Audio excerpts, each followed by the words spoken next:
have been discrediting UFO reports under the pretext that alien visits are nothing more than a dream must now re-examine their arguments. While the data gathered to date on UFOs does not conclusively support the theory of extraterrestrial visits more than any other theory, science has not managed to exclude this possibility either. We're aware that interstellar visits would require tools and means far beyond any technology that we have here on Earth.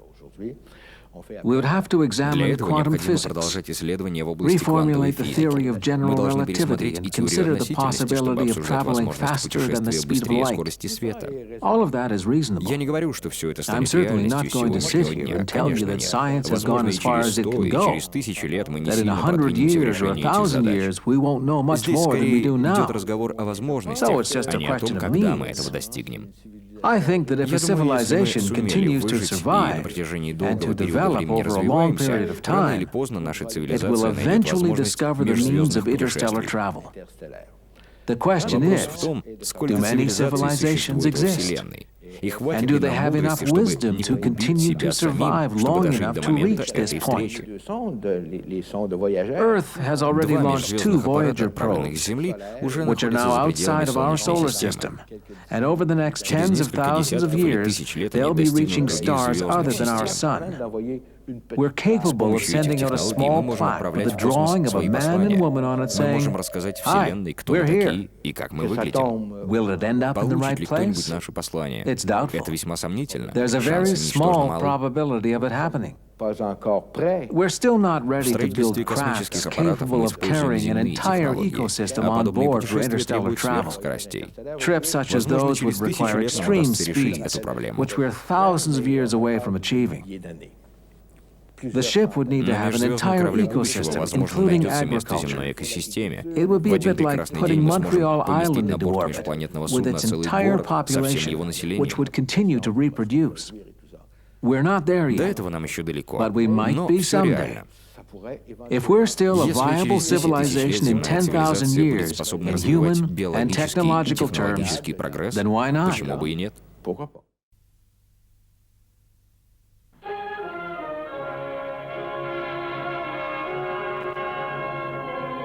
It was October 30th, 1938, just past 8 o'clock at night. CBS Radio interrupted its regular programming to announce that a strange flying machine had crashed at Grover's Mill, New Jersey. Дамы и господа, мы прерываем нашу музыкальную программу, чтобы сообщить вам важную новость. Наши корреспонденты сообщают, что сегодня в 8:30 вечера в районе Гроверс Милл, на ферме, расположенной в 30 километрах от Нью-Йорка, был замечен огромный светящийся объект. Специалисты полагают, что это было падение метеорита. А теперь мы продолжим нашу программу. Далее вы услышите новую песню всем любимого Фрэнка Синатры.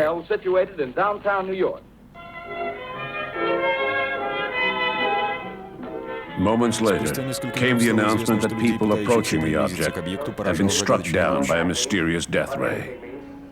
The invasion had begun. They got a small beam of light against the mirror. Armed with their incredible war machines, these Martian invaders were destroying everything in their path. There would be no stopping this army. Не убивайте меня. It would take the Martian invaders no longer than an hour to conquer the entire world. And the mastermind behind this devastating attack was the theatrical genius, Orson Welles. Дамы и господа, мы не можем продолжать нашу программу в связи с ужасными событиями, происходящими в районе Гроверс Милл.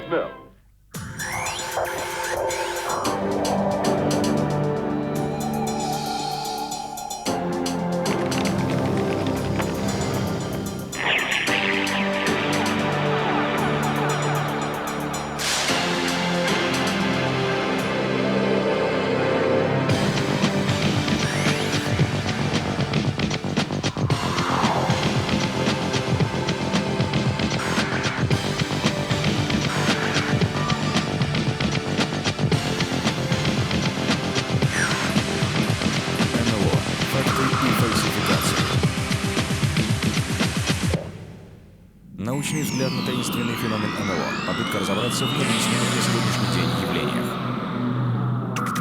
Since the early days of unidentified flying objects, or UFOs, many people have wondered about the true origin of these sightings.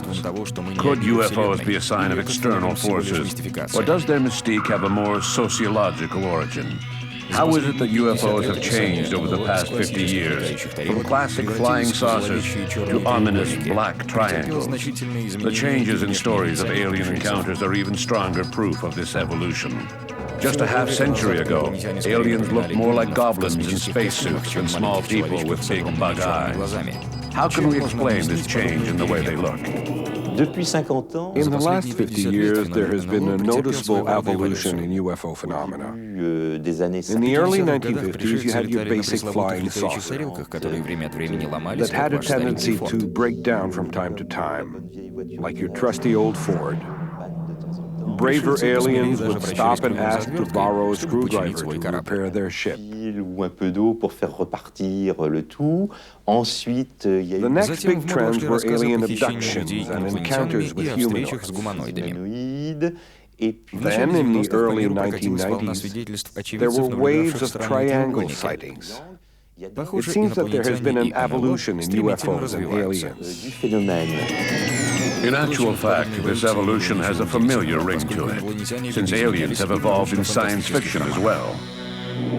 In 1978, Bertrand Meilloust, a philosopher by trade, published a book that essentially revolutionized the way we think about UFOs, called Science Fiction et ce que volant, literally Science Fiction and Flying Saucers. In it, he made a connection between UFOs and science fiction that apparently no one else had thought of. He compared flying saucer stories from after 1947 with popular science fiction stories prior to 1947. He found many interesting similarities, such as saucer-shaped objects, beams of light, small aliens with big heads, and abductions. It was all there in science fiction.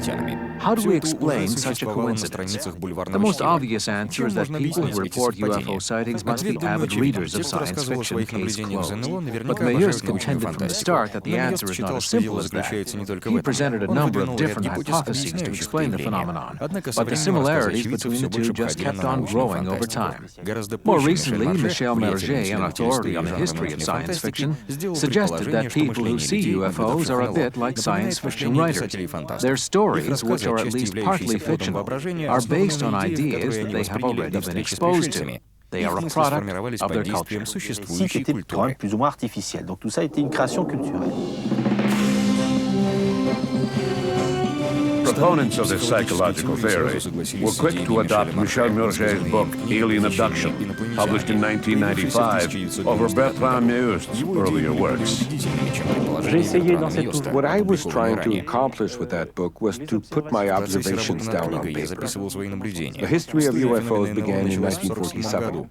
Books on UFOs had existed for 20 years before that, which meant that American readers were already familiar with the concepts of disc-shaped crafts, flying saucers, and small pilots with big heads, small pilots who abduct people. It was all there in American science fiction magazines, so it could be said that these alien stories were all simply based on these fictional models. For example, science fiction introduced the idea of men in black, who are now a well-known phenomenon in UFO circles. They're often suspected of being aliens in disguise who visit and harass UFO witnesses. As early as 1930, a document by Fortean Edmund Hamilton described one of these beings disguised as a human going around abducting or killing people because they knew too much. You get the general idea.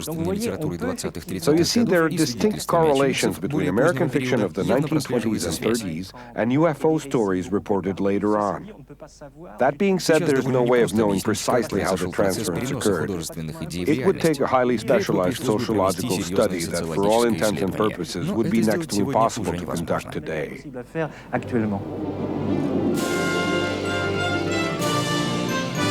So to what extent could aliens in science fiction have actually influenced the accounts of UFO sightings?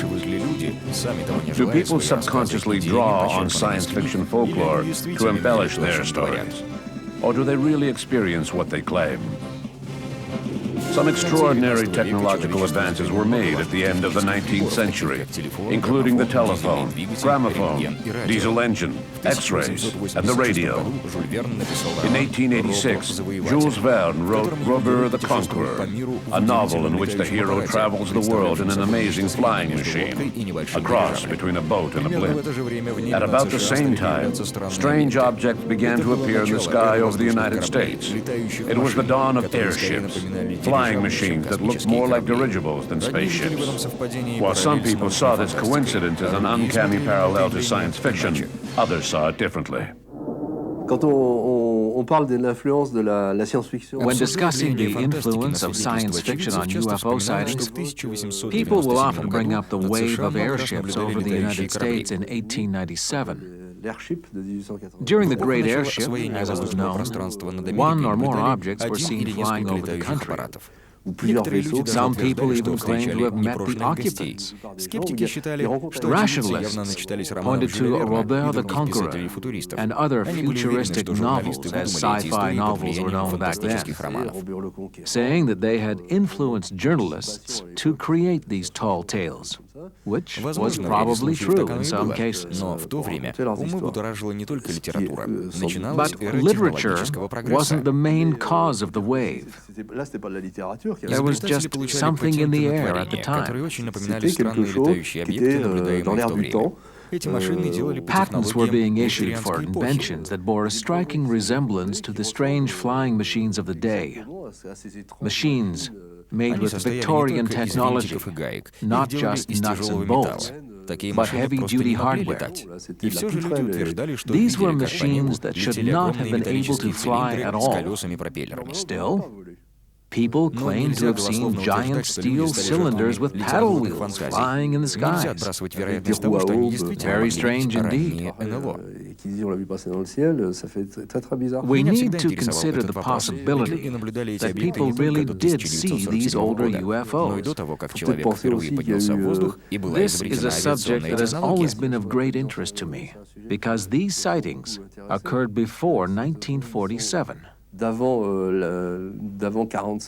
man had begun to fly, before the invention of any aviation technology. And I guess it's entirely possible that people found old pictures from that era and touched them up, claiming that they showed what was seen in the sky at the time. Maybe that's how we ended up with those pictures of flying cigars or hovering discs taken from unusual angles. So were these stories made up or just a sign of the times? The debate continues. There are countless examples, starting with the so-called abduction of Betty and Barney Hill in 1961. In her account, given mostly under hypnosis, Betty Hill reported that she had undergone a pregnancy test that involved inserting a long needle into her navel. There is a scene that is practically identical in Invaders from Mars, a science fiction movie that came out in 1953, 8 years before the Hill ordeal.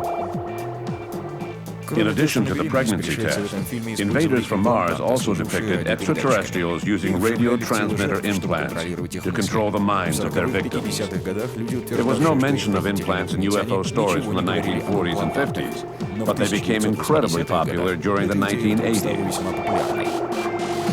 Can we just chalk up these abduction stories to the influence of science fiction and the media? Could it be that some abductions are genuine, while others are imaginary? I guess you could say that the issue here is whether some abductions are authentic and some are just hoaxes and delusions. We live in a world of mass culture. If we're European or Canadian, we are very influenced by American mass culture. Let's not forget that thousands of stories have been influencing people since the 1920s and 30s. Plus, there were all those sci-fi movies from the 1950s depicting alien invasions. Even American cartoons featured aliens. That's a lot of exposure to the idea of aliens. And I think that people's minds just got saturated. To put it in visual terms, it's like we're living in a big fish tank, so it seems to me that it must be difficult to distinguish between a fake abduction and a genuine one. I think that as soon as potential scenarios are presented, that's good enough for me personally. It may not be as simple as that. While some people attach a deep significance to these connections, others see them as mere coincidences. There is no doubt in my mind that the witnesses experienced the events as real. You see, for the most part, they're just honest people, giving their version of something they really think happened to them. They believe that their interpretation is the honest-to-God truth. Their stories are not pure fiction, although there are definite similarities between the accounts they give and some elements of science fiction. But then again, you can find pretty much everything in science fiction. What I find interesting, and what, in my opinion, theorists like Michel Murger have not been able to fully explain, is why science fiction only influences certain aspects of witness accounts. Why are descriptions of aliens always the same in every story? Why is it that the bug-eyed monsters of 1930s science fiction have caught on, but not any other space monsters? Why doesn't anyone ever see little green men? Why do aliens perform the exact same tests every time? These types of questions are fundamental, but neither school of thought has been able to answer them yet.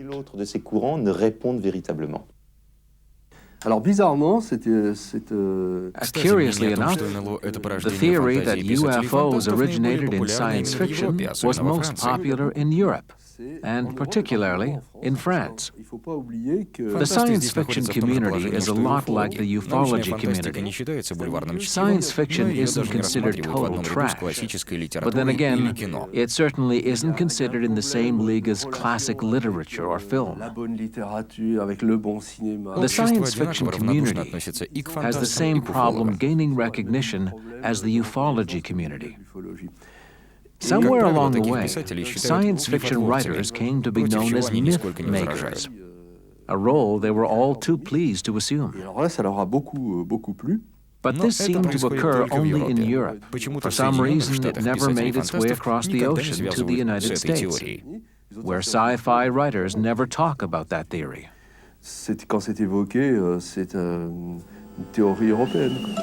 As a matter of fact, even though the United States is quite large, science fiction magazines were not really as popular as Michel Murger would lead us to believe. In order for us to believe that they were the original source of myths, they would have had to have been extremely popular, which has not been proven. You have to consider that in the 1920s and 30s, especially in the US, there were entire commissions in charge of protecting the youth from violence, or aliens, or anything else that might give them nightmares. In all likelihood, it was just another form of censorship. In other words, it was thought to be in their youth's best interest to keep them from being exposed to those magazines. I suppose that this may partly explain their lack of popularity during that period. And it's also important to remember that there were major differences between the literature aimed at youth and the literature aimed at adults back then. Long before there were reports of UFO landing, aliens had infiltrated society through science fiction. Today, some people credit science fiction with having created part of our UFO knowledge base, specifically with regards to alien abductions. But still, the sci-fi culture remains on the fringes of society. Is it possible that this culture could have been responsible for one of the most surprising phenomena of the 20th century? Just as UFO literature took ideas from science fiction, likewise science fiction took ideas from UFO literature. Series like The X-Files and movies like Close Encounters of the Third Kind borrowed extensively from UFO literature. It boils down to the age-old debate of the chicken and the egg. If we look back at when aliens first began to appear in science fiction, one of the first things that comes to mind is H.G. Wells' novel The War of the Worlds, written in 1898. In that book, aliens invaded London, England. But there was no widespread alien invasion in literature at the time. It would still be a few more years before they would really become popular. It wasn't until around the mid-1920s or perhaps early 1930s that pulp magazines began to appear on magazine stands throughout America. That's when people's imaginations really started to take off. It was relatively easy to get stories published in those magazines. Aliens at that time were invaders, or big ugly creatures out to harm humans. In futuristic novels, on the other hand, they were portrayed as travelers and explorers. That's when the whole phenomenon really began to develop. There were the inventions at the turn of the century, plus the industrial and technological revolution. Authors back then had far-fetched ideas, although reality seeped in now and then. Seeds were being planted for the television, the laser, and the whole telecommunications industry. In the beginning, aliens didn't have much in the way of a personality. They were just big, ugly monsters. Then eventually, in the 1940s and 50s, they began to evolve with writer Philippe Joseph Armer, who tried to portray them as having a personality. He also tried to portray intergalactic relations between Earthlings and extraterrestrials. So basically, that was how aliens and UFOs evolved early in the 20th century. Then along came the comic book, which introduced us to the most famous extraterrestrial of all, Superman, protector of the human race. Superheroes are a whole other aspect of aliens that we mustn't forget. In the United States, science fiction appeared primarily in cheap magazines, known as pulp magazines, or pulps for short.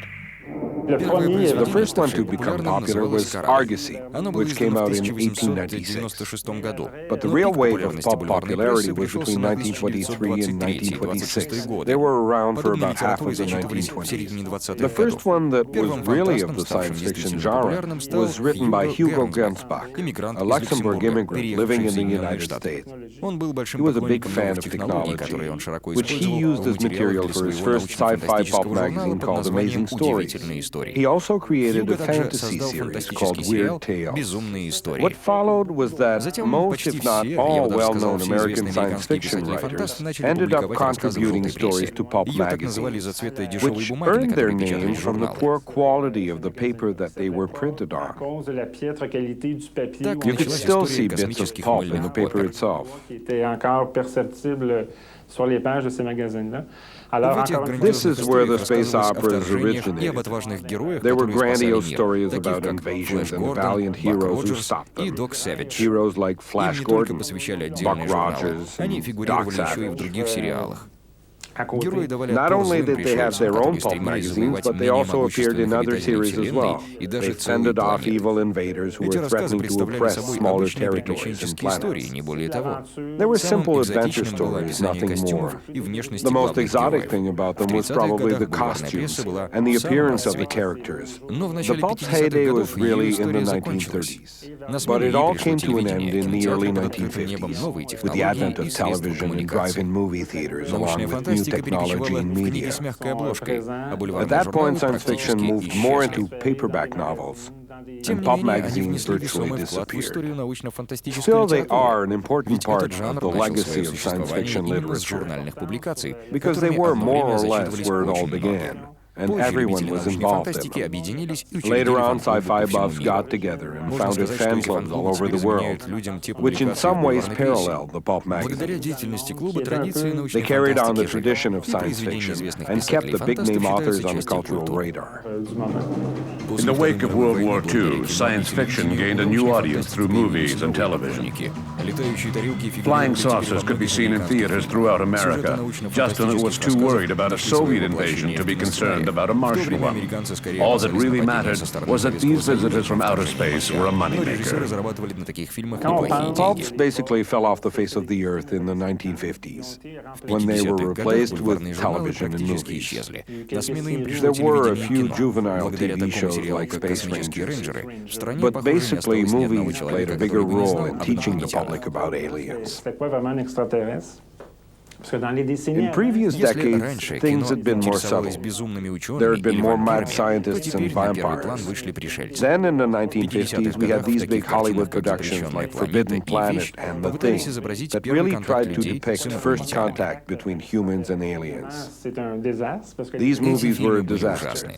Aliens were either totally misunderstood or they were portrayed as some kind of a threat. Directors came up with all kinds of characters, scenarios, and planets. Television also picked up on the trend. Countless series came out, especially Saturday morning cartoons like Space Ghost. The movie industry found that it could make a profit from movies about aliens. So directors began cranking out a whole series of low-budget films. A lot of studios figured that they could make a quick buck out of the alien fad, so they started working with plastic models of aliens. It soon became a global trend, popping up in Italy, Japan, everywhere. There weren't too many movies trying to make a statement, with the possible exception of a few American films in the early 1950s. The influence of science fiction can also be seen in the messages received by contactees in the 1950s. In The Day the Earth Stood Still, Klaatu, an alien played by Michael Rennie, claimed that he had come to warn man against his aggressive ways. Less than a year later, a man named George Adamski revealed that an alien from the planet Venus had come to him to warn him about humanity's hostile tendencies. Just like Adamski's claims, science fiction movies began to reflect the concerns of society at the time. There is a kind of symbolism in science fiction if you look at the way films have evolved over the years. For instance, in the 1950s, there were a lot of movies about invasions that paralleled the social climate of that decade. Think back to the McCarthy era and all the witch hunts. Communism was rampant. It was all about rooting out the Reds. That's why the planet Mars, the Red Planet, was often used to represent the enemy. Red Planet, Red Army, they were all the same during the Cold War. Political tensions were starting to subside by the time Star Trek came on the scene. And Star Trek's mission and message were much more peaceful. The show reflected the political climate. People were watching what was happening in Vietnam and what was going on in Iran with Ayatollah Khomeini. So there have always been trends that follow the world political situation. Then along came E.T. in 1982, and all of a sudden aliens could be funny. There were TV shows with aliens on them, like that furry little guy Alf, who was taken in by an Earth family. There were other shows like it as well. Media have always shifted in cycles. Today we have both good aliens and bad aliens. The same thing goes for vampires. It's just a big cycle, and it all depends on the social conditions of the time. In hindsight, it's much easier to spot the connections, like in the case of Adamski's visitor from Venus and the alien in The Day the Earth Stood Still, or the implants that so-called abductees talk about, and the devices used in invaders from Mars. But is this enough to claim that a phenomenon as complicated as UFOs is the direct result of aliens appearing in the media?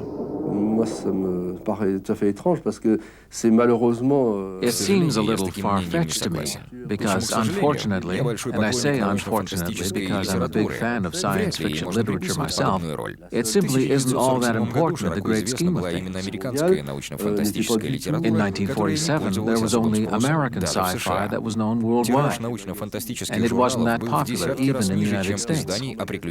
Science fiction magazine sales were 10 to 20 times lower than adventure and Western magazines. Movies weren't around yet. Sci-fi literature was generally geared towards juvenile adolescents and comic book readers. It never reached the same mythical proportions as the Western did in America. It's just not logical that it would have created a myth that suddenly swept through the country. If it had been something out of a Western, that might have made a little more sense. Science fiction crept gradually into society. You could see it in the movies of the 1950s and 60s, where there were a lot of flying saucers. Industry was just following popular trends. If UFOs hadn't been so popular, they wouldn't have appeared on the silver screen. There were few, if any, screenplays that depicted UFO sightings as they were reported. The basic plot line stayed the same, but flying saucers were added for theatrics. Earth versus the Flying Saucers is a classic example of Hollywood theatrics loosely reflecting reality.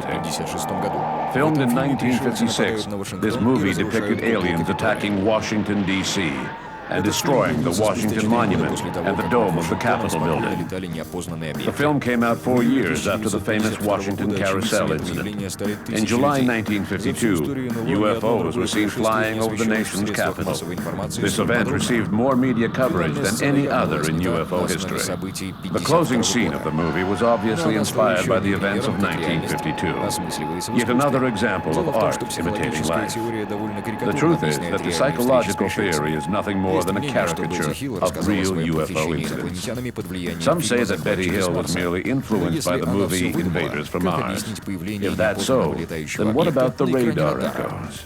On the night the couple claims to have been abducted, 2 unidentified radar echoes were reported for the same time and sector as those described by the Hills.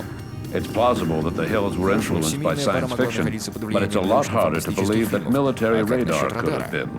Proponents of the psychosocial theory ignore any physical evidence, choosing to speak of UFOs only in terms of apparitions. They also believe that witnesses are so impressionable that it's next to impossible to find any objective evidence in the story. In their minds, simply showing a science fiction movie might be enough to set off a rash of UFO sightings. For investigators in the field, however, this is just not true.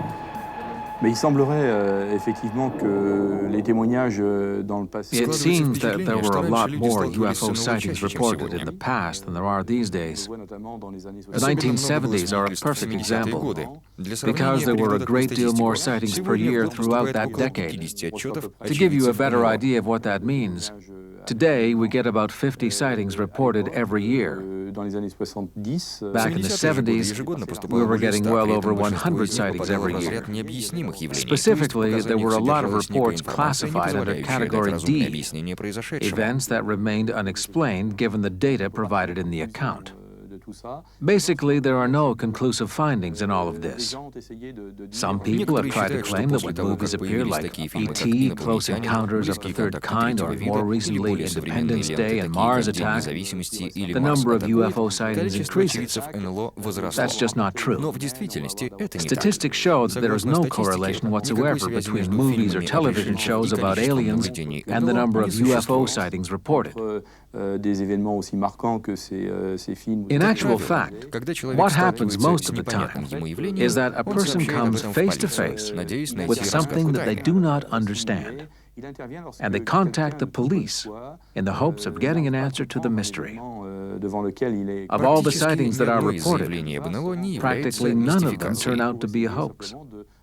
I would say maybe one hoax per 1,000 cases reported. Ce que représente le canular dans tous ces témoignages, ça ne représente pratiquement zéro. On a peut-être 1 pour 1000 de canulars par rapport à l'ensemble des témoignages qui ont été recueillis. And the influence of sci-fi on witness accounts appears to be much less significant than supporters of the psychosocial theory would have us believe. Là aussi, quand on étudie scrupuleusement les témoignages, on s'aperçoit. When you thoroughly examine UFO accounts, you can see that science fiction literature has no direct influence on them. Dans le témoignage, you can tell that these people truly want to know more about something that they experienced or saw, but which somehow eludes them. It's pretty easy to notice when a person is intentionally trying to inject their own beliefs into their account. In my opinion, these accounts are something spontaneous that results from self-questioning. Je dirais, est quelque chose de spontané qui reflète un état d'interrogation. Of course, there's always the possibility that the media is promoting a much less noble cause. While some people see the media as creators of myths, others think the opposite. In their view, which borders on paranoia, the film industry is controlled by authorities who want to use science fiction movies to prepare the population for the terrifying reality of alien contact. At least that's what a lot of conspiracy theorists tend to believe. According to them, this is what the powers that be need to do in order to prevent a war of the worlds. On October 30th, 1938, the Mercury Theater Company gathered in the studios of the Columbia Broadcasting System, or CBS as it's known in New York, to broadcast an adaptation of H.G. Wells' novel, The War of the Worlds. Published in 1898, the novel described Mars' invasion of Earth. Overseeing the production was 23-year-old Orson Welles. In his adaptation, Wells changed the story into a series of news flashes, inspired in part by Herb Morrison, a journalist who had reported live on the Hindenburg disaster 1 year earlier. I can't talk to people. Осторожно. They're out there. О, Боже! I can't talk, ladies and gentlemen. On est en 1938. Let's go back to 1938. We need to remember the climate of the time. For starters, there had been the stock market crash in 1929. World War I had ended fairly recently, and there were rumors of another war brewing in Europe. Amidst all this, Wells decided to stage a Martian landing on Earth. The story developed gradually over the course of the broadcast. So, it was Halloween night in the fall of 1938, and Orson Welles was presenting this play. It had been advertised in the newspapers a few times, and during the broadcast itself, there were 3 or 4 announcements indicating that it was only a play. Дамы и господа, сегодня вечером состоится премьера радиопьесы Орсона Уэллса, основанной на романе «Война миров». It was set up as a sort of show within a show, appearing to be a big band music program. The music program was interrupted, saying that activity had been noticed on the planet Mars, but they weren't too sure what was happening and listeners should stay tuned. Дамы и господа, мы прервем нашу музыкальную передачу, чтобы сообщить вам удивительное открытие ученых-астрономов. Из обсерватории нам сообщили, что на поверхности планеты Марс замечена подозрительная активность.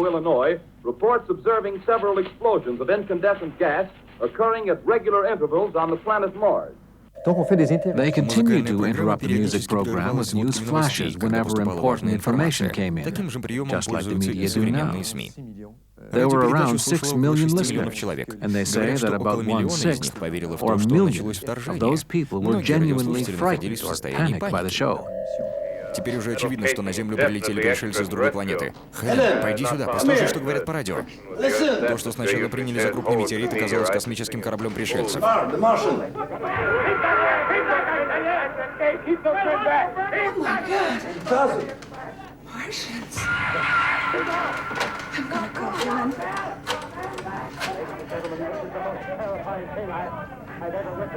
О боже, телефон не отвечает. Попробуй еще раз.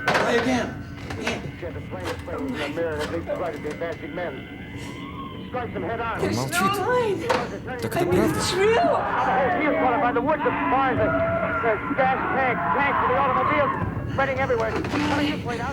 Что же теперь с нами будет?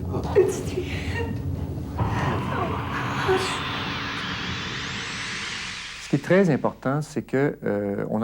important about this broadcast is that it received huge media coverage afterwards, and there were reports that people had actually gone to New Jersey to see if Martians had indeed landed in that farmer's field. So many people reacted to the show that a study was published a year or 2 later, referred to as the Cantrill study. In the week following the broadcast, Hadley Cantrill interviewed 4 different categories of people: those who had listened to the show and figured out that it was just a fictional story, those who had listened to the show and had to check if it was real or not. Had aliens really landed on Earth? And then there were the 2 other categories: people who tried to find out if it was real, but who continued to listen as if it was, and people who blindly assumed that it was real and made no attempt to find out for sure. Cantrill's study, entitled The Invasion from Mars, was one of the first of its kind to focus on the influence of media on popular beliefs. You have to understand that what Cantrill's study shows is that there were a variety of contributing factors. There were the social and political climates that I already mentioned. Plus, there were personal factors, such as a lack of critical thinking, which led to some people's prejudices or instincts being influenced by this group of actors. Also, depending on their level of education, some people could have been more gullible than others, or at least more personally insecure. All of these personal factors still exist in today's society. There are still people who are less secure, less informed, who listen to gossip, etc. So are we really very different today than people were back then? There are probably differences in the social and political climates now, although there are still a lot of similarities between the two periods. We still hear talk of war, and we still see economic problems. What has changed is the number of readily available information sources. What set this study apart was that it did not focus on the power of the media per se. Rather, it looked at the psychological, sociological, and interpersonal aspects of people's reactions. It revealed that our level of critical thinking can make a difference in whether or not we panic, and to what degree we might be influenced by the media. In other words, whether the media has enough power to make us think or do almost anything. What Cantrell concluded in his study was proven repeatedly afterwards. An adaptation of Orson Welles' play aired twice in South America, in Santiago, Chile in 1944, and in Quito, Ecuador in 1949. In both cases, the program incited mass hysteria. In Quito, when it was learned that the show was fictional, hundreds of angry listeners set the radio station on fire. These violent reactions bolstered the argument of those who believe that the use of aliens in mass media serves an educational purpose. Those people feel that the panic experienced by radio listeners is a classic example of what would happen if the government announced tomorrow that aliens had landed on Earth. Something that always comes up in discussions about UFOs in the media, something that dates back before UFOs were popular, is the Orson Welles production of The War of the Worlds in 1938. It set off mass hysteria. The question is, what would happen if the government said, it's true, they're here? Some say that people would react the same way today as they did back in 1938. I think that in 1938, the effects of the Welles broadcast spiraled out of control. It produced this heightened sense of panic, and there were people who honestly thought it was real because they hadn't heard the announcement that it was just a play. The fact that there were traffic jams and mass hysteria throughout the entire state of New York, well, it's as if the newspapers were in on it with CBS, the network that aired the program. Okay, so people fell for this prank in 1938, although perhaps less than we may think. It happened again in France in 1946 with Jean Nochet's Plateforme 70, except in that case, the crisis was a nuclear war instead of an alien invasion. In 1949, War of the Worlds was presented in Ecuador. When people there found out that it wasn't real, they burned down the radio station. But nowadays, with the internet, it just wouldn't be the same. Soon we'll all be at the point where we'll be getting news before it even happens. The play worked back in Welles' day, because people couldn't just pick up a phone and call Grover's Mill to find out if a Martian spaceship had really landed. These days, you just have to click on the internet and you instantly know what's real and what isn't. Not to mention the number of television channels there are now. It would be pretty impossible to pull off something like the War of the Worlds today. Then again, if the president were to appear on television today and announce that aliens had landed, obviously it would be somewhat of a shock. But it wouldn't cause mass hysteria like Orson Welles' play did. I don't see how that could happen. There's just no argument for that theory. From the science fiction magazines of the 30s to present-day movies like Signs, it's clear that a number of ideas have impacted on the collective consciousness. But the media is only one part of the equation. Science fiction literature definitely played a role in the 20s and 30s, and science fiction is still playing a role today. Just look at the movie Signs from 2002. There's a definite interest in things that are strange, out of the ordinary. I'm not talking about everyone, but there are a lot of people that this applies to, and I don't think that will ever change. I think to some degree, there's a demand for this kind of thing. How well that demand is met is a different issue, but there's a definite fascination with it.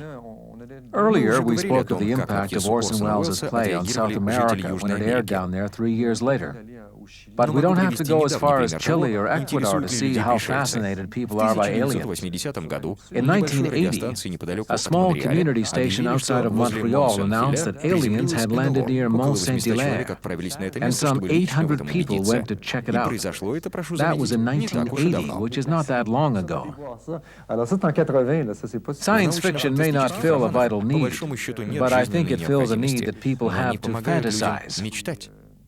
Some things that were mere fantasy back in the 1930s and 40s have become reality in the new millennium, especially in the areas of technology and transportation.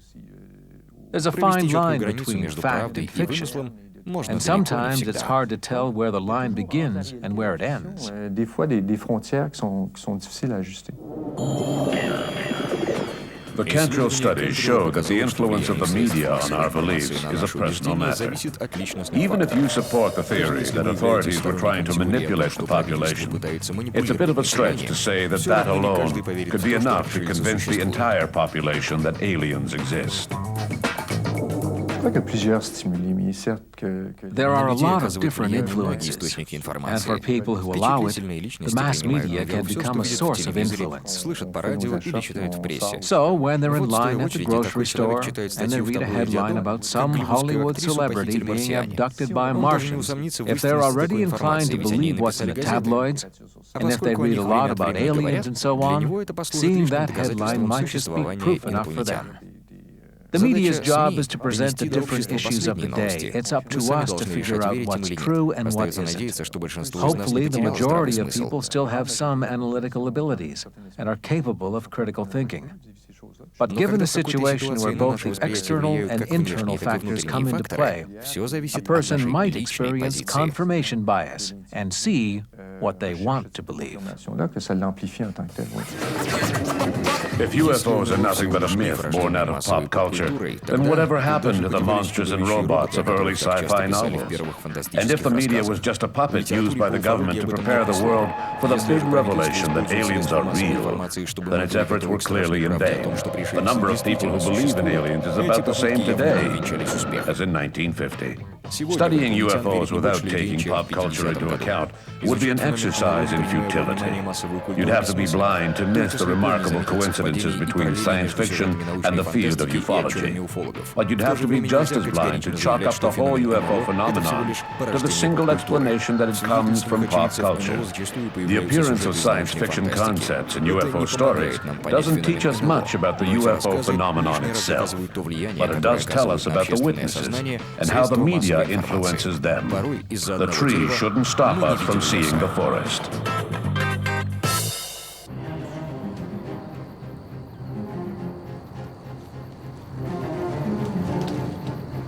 It's December 1965. Residents of Kecksburg, Pennsylvania have just heard that a strange object has landed in the woods outside of town, so they are heading to the crash site.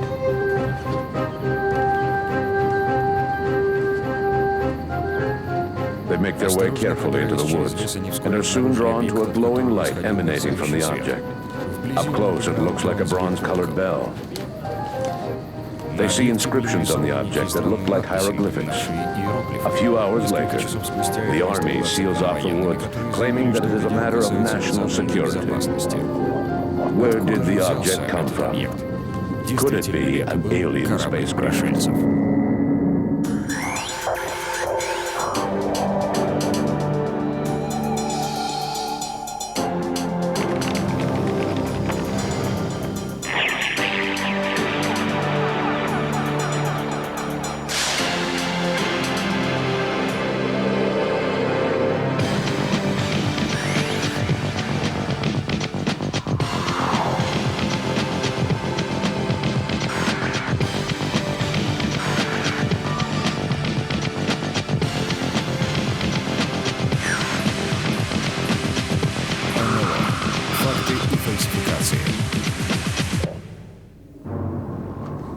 Научный взгляд на таинственный феномен НЛО, попытка разобраться в необъяснимых на сегодняшний день явлениях. In UFO circles, some stories have stirred such a craze that they have become part of the popular culture. Such is the case for the story of the flying saucer that crashed near Roswell, New Mexico. If it had not been for the crash, this town of 50,000 would never have become so well known. Tourists come from all over to visit Flying Saucer Central. Every July, the town celebrates the anniversary of what some people consider to be the event of the century.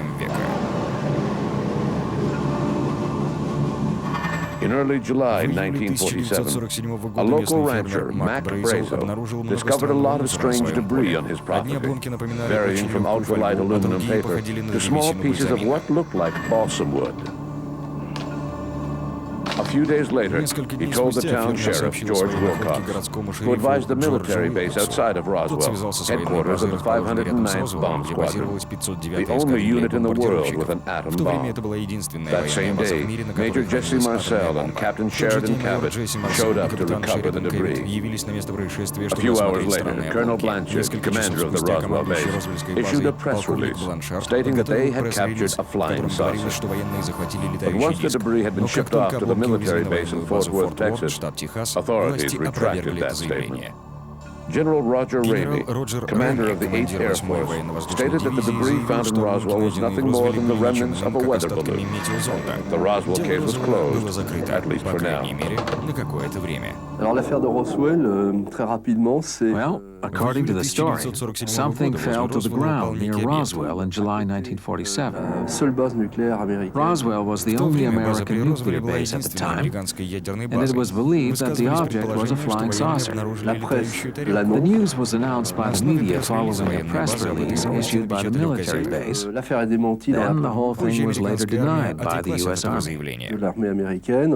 They claimed that an error had been made. The object was nothing more than a weather balloon, not one of those flying saucers that the media had been talking about for 2 weeks, following a sighting by Kenneth Arnold. The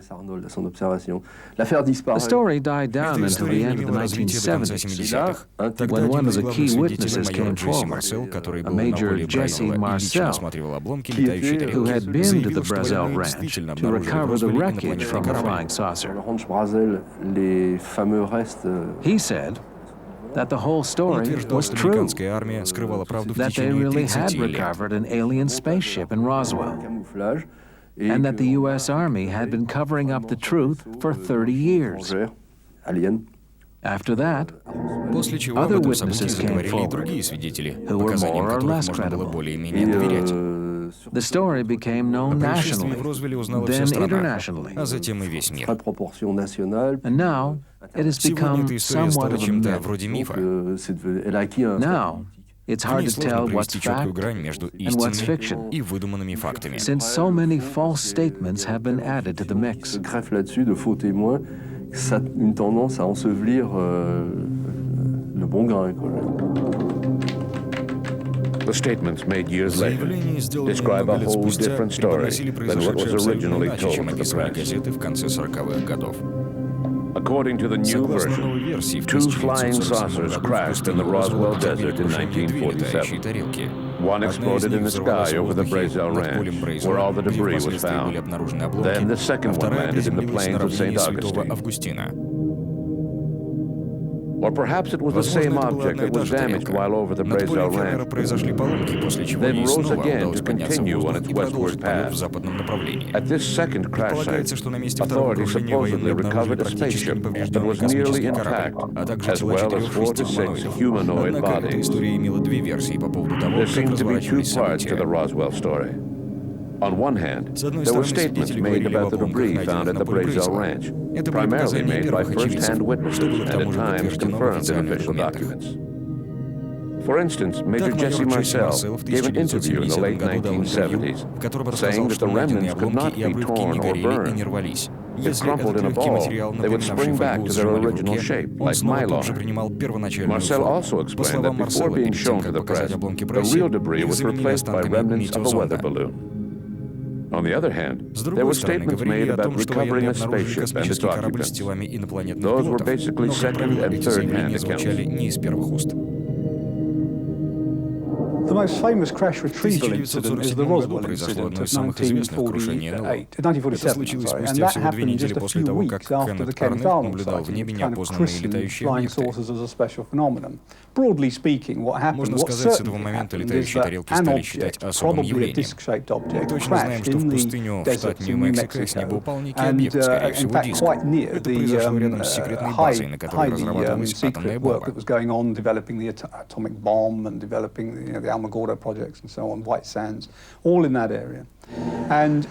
Естественно, военные поспешили убрать этот объект подальше от места падения.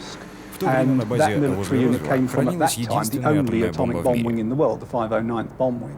Когда военные обнаружили упавший объект, они выпустили официальный пресс-релиз, в котором говорили о том, что нашли летающую тарелку. Затем их заставили отказаться от своего заявления. Это установленный исторический факт. В то время в прессе нередко появлялись слухи о том, что где-то нашли летающую тарелку с телами погибших инопланетян. Но это все были всего лишь слухи. Возможно, и в деле Розуэлла присутствуют такие вымышленные заявления. Довольно сложно разобраться, где в этой истории правда, а где мистификация.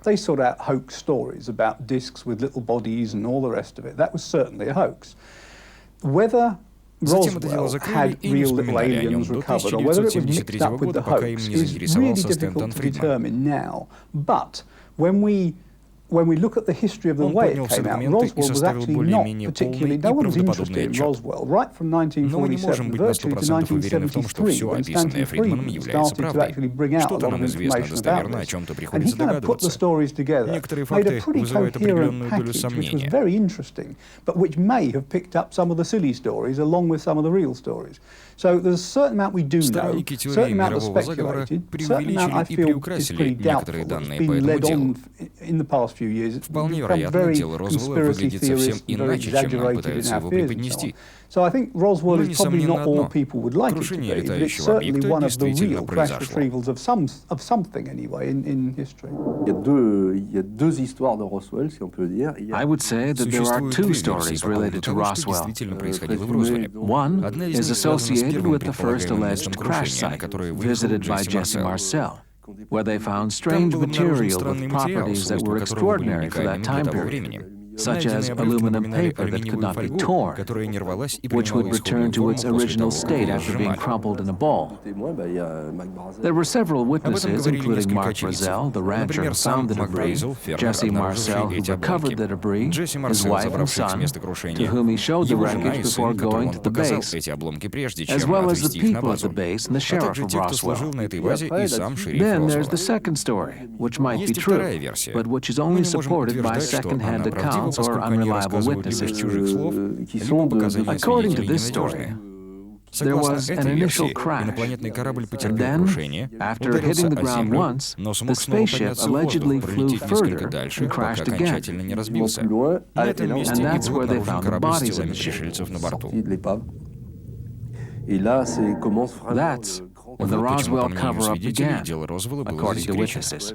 The Roswell crash of 1947, something that perhaps the official public world may never truly know. It is my suspicion that something not of America's technology crashed, not Soviet. You could do the math. I think that it would be something that we might call extraterrestrial, that crash at Roswell, crash or landed, whatever, something that the American military recovered. I do believe that that is the least crazy scenario. The Mogul explanation is weak, threadbare, and really nothing to hang your hat on. There is, on the other hand, a great deal of testimony from witnesses, not all of whom are crazy, not all of whom are fabricators, in my view, who describe things about that make me think it was extraterrestrial. For example, the testimony of General Arthur Exxon. Exxon at the time was an officer at Wright Airfield in Ohio. Exxon did not ever see wreckage, did not ever see dead bodies. But Exxon, who later became the commander of Wright-Patterson Air Force Base, did say that immediately after the Roswell event, he heard rumors at Wright Airfield of alien bodies, and heard Кому бы пришло в голову reports from people who испытывать зонд из analyzed the такого материала material рядом с секретной which went to базой? Wright-Patt, Согласитесь, Wright глупое Patterson Air Force предположение. Base, that described it as extraordinary. I mean, in other words, why would a mogul balloon be tested at Wright-Patterson Air Force Base? Why? Why would they be testing this material? It makes no sense. Действительно могла упасть летающая тарелка. The reason I think that И an до, alien и craft после did crash at Roswell is 1947 because I think года that случались подобные there's sufficient крушения. evidence for И the тому rest of the есть ряд UFO phenomenon, доказательств. both before and after 1947. In 1994, wanting to know more about the Roswell crash, New Mexico Republican Stephen Schiff went to see the Air Force, who politely told him that he should check with the National Archives Office.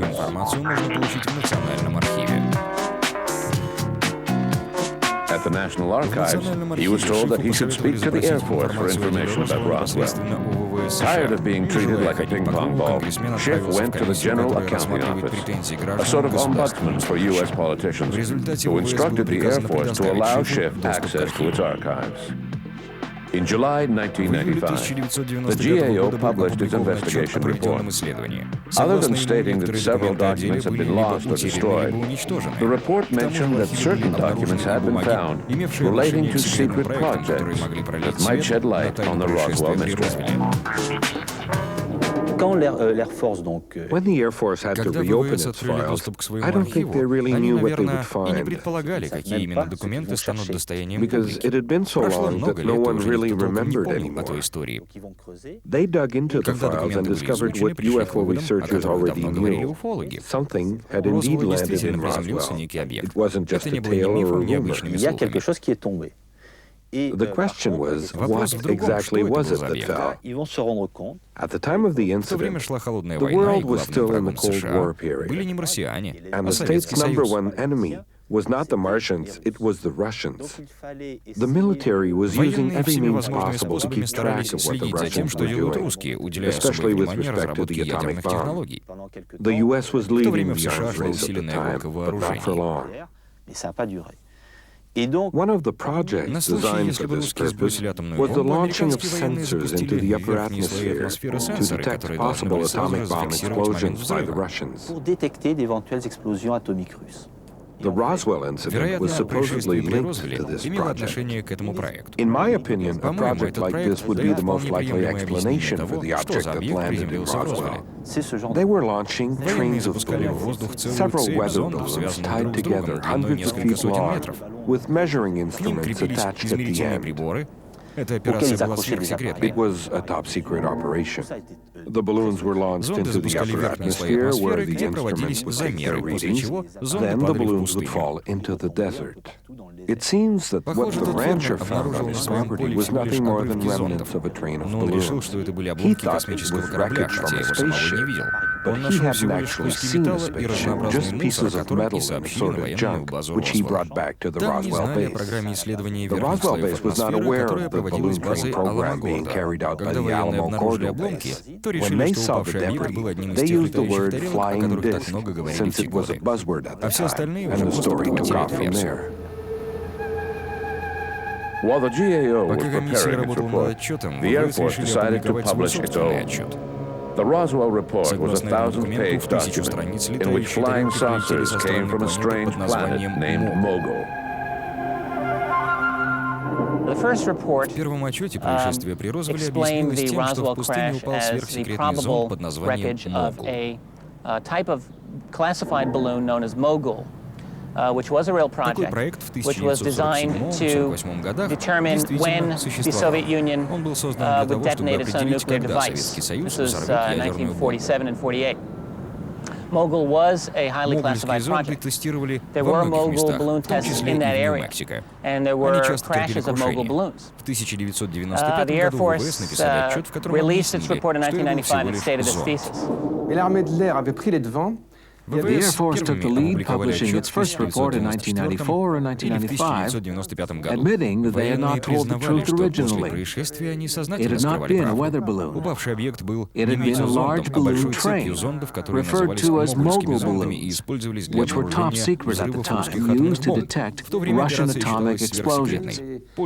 They had not worked very well, but they were highly secret at the time. And that's why the Army had lied to the press. to hide the truth. When the military investigated in 1995, Captain McAndrew, one of the authors of the report, discovered a program for spying on the Russians. At the time, the program was top secret. But in 1995, there was no longer any reason to keep it. When the Roswell incident resurfaced in the 1980s, they had forgotten about it and didn't see any reason to go digging into their archives. I think that people give the government too much credit, whether it be in the US, France, Canada, or some other country, when they think that the government knows everything. They don't remember what they did 30 years ago. They had to go digging, and what they found is what appears in the 1,000-page report. The report itself isn't that long. The rest is just appendices and files from that time period that they republished. Donc le rapport était constitué de tout un... Practically two-thirds of this huge report is nothing more than technical data on the Mogul project. The report gets into the nuts and bolts, everything you could possibly want to know. After reading that report, you could practically write a thesis on the subject. This report makes us wonder how the country's top military experts working at the base at the time could have acted like General Jack Ripper from the movie Dr. Strangelove. They would have had about as much credibility if we are to believe the report released by the U.S. Air Force. The report describes its military as untrustworthy individuals, incapable of recognizing mundane technology that any farmer would know to be man-made and not alien in nature. Si on regarde tous les diagrammes, if we look at the diagrams and photos of the Mogul project, all we see is ordinary material. The mission itself was secret, but the technology dated back to 1947, and there was nothing special about it. So the report really makes its information officers look incompetent.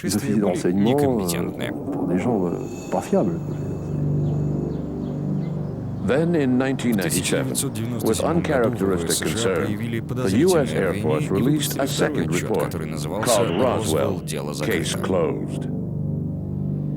This report made it clear that the Army wanted to put an end to rumors of a spaceship found with bodies in it, a subject that had been overlooked in the 1995 report. And in 1997, because the Air Force hadn't dealt with rumors of alien bodies recovered and so on, they issued another report that tried to explain that. And they said that, well, the body stories are probably the result of the testing of parachute airdrop testing, in which we would drop these human-sized dummies in the ground to test airdrop. Now, those tests occurred in the 1950s. They did not occur in the 1940s. Nevertheless, this was the Air Force explanation. Since questions were still being asked about alien bodies being discovered, which the Army had denied, they decided to explain it in the second report. They ended up explaining the second crash. After having passed off the first crash as nothing more than Mogul balloons, they brushed off the second one saying, well, those people, the witnesses, perhaps they were mistaken. Those witnesses all seem to have Alzheimer's and cannot recall the exact time of the incident. They seem to have mixed up things that happened in the test areas around Roswell, New Mexico between 1947 and 1964. They mentioned ground testing of NASA probes that could have been mistaken for a flying saucer. It was the same for the crash test dummies. They mixed up several things that took place in the 1940s and 1950s. There were people who served as test subjects to examine the effects of plane and balloon crashes, victims of real accidents, as seen by the photo of a pilot with a bandaged head. According to the report, that's why people were so confused at the time. They were mixed up, and they invented this story of the second crash based on elements that were scattered in time and space. As far as the Air Force was ВВС США concerned, утверждали, the что Roswell происшествие saga для had Розуэлля nothing не to do имело with никакого visitors отношения from к outer пришельцам из space. космоса.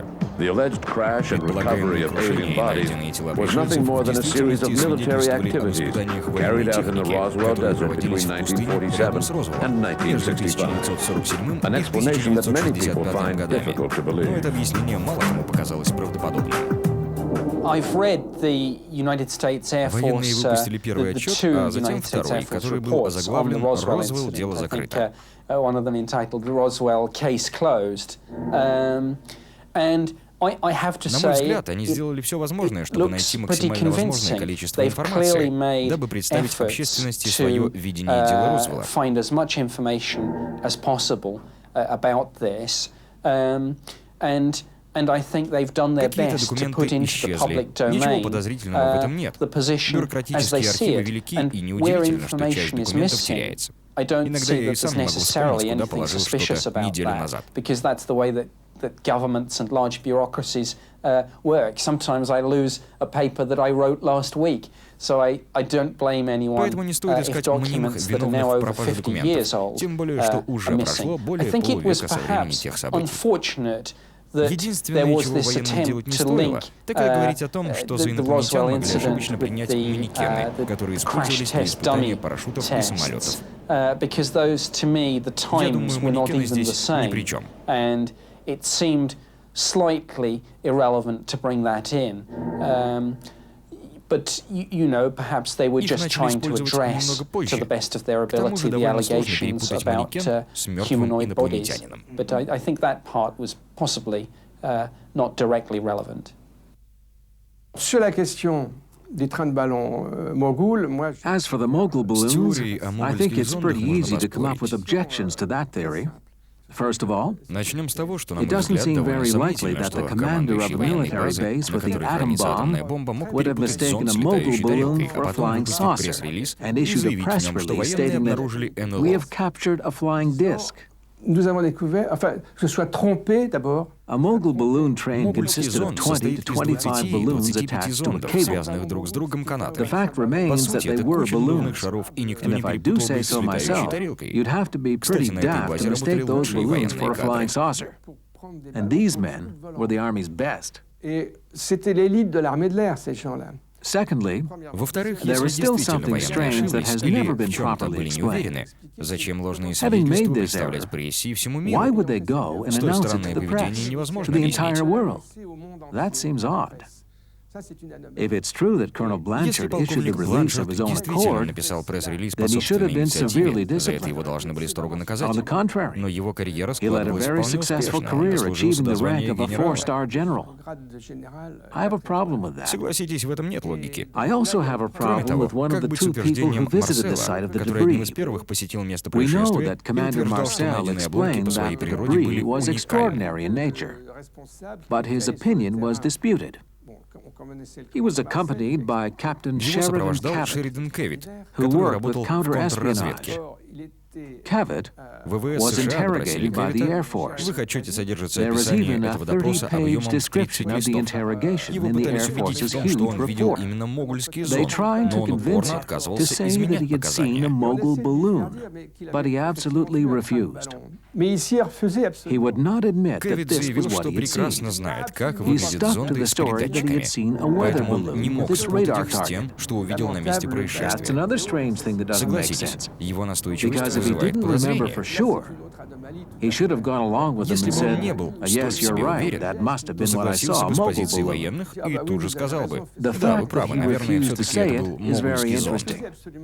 Here we have two witnesses who were at the scene, and neither of which admitted to having seen the mogul balloon that they had supposedly discovered. The reports about Roswell indicate, I mean, they were basically saying that what was recovered was not an alien in a flying saucer. I don't think anyone was shocked. I mean, the government weren't going to say anything else. If they had concluded that, they were either going to say they were going to lie or keep very quiet. They said what one would expect them to say. I actually don't personally, I don't think Roswell was an alien flying saucer. На мой взгляд, правительство искренне разделяло точку зрения военных. Хотя, как известно, в отчетах 1995 и 1997 года далеко не вся информация была правдивой. So I'm not worried about the idea that Roswell was not aliens, etc. And I think the government may well have been telling the truth on that degree. What's important about those reports in 1995, the government released in 1997, also earlier reports, is that they also contained lies, and we know the government lies about UFOs. I think it lies legitimately, one might say, because it doesn't want to give out information about its intelligence gathering sources and so on. That's, I think, fair enough. I think it also lies because it's afraid of what the population can do in panic, and it feels that the population will panic on certain information. And, they quote Orson Welles when he released the story of the Door of the Worlds, and everyone panicked in New York and so on, all that sort of thing. And I think that governs a lot of the government's actions. Going back from those reports from Roswell right back to the CIA in 1951, they've made a very telling comment that they were interested in communication studies of UFOs. And I don't think they meant the communications of flying saucers. I think they meant the way the population deals with these stories and so on. And I think that's been a real governing theme of the government, particularly American government, over 40 or 50 years. Is that they want not to control the population, but to know that the population is not going to get out of control. So I think that report, which came actually without too much pressure, it wasn't actually pressured to come out. I think it was released partly as a way of kind of population, taking the steam off the population and so on. The validity of that Air Force explanation, in my view, I view it as very weak. It's really only possible to argue the Air Force case, frankly, if you ignore essentially the testimony of everyone who claims to have had any knowledge of Roswell. It's a very highly selective document in terms of the evidence that it uses to make its case. And it's surprisingly weak when you look at the actual evidence that the Air Force puts forth. That evidence being that the photograph of the supposed Roswell wreckage that was in the Roswell Daily Messenger, Roswell News of 1947, looks like a mogul balloon, might have looked. Of course, that doesn't deal with the accusation of Jesse Marcel that that material wasn't the material he uncovered.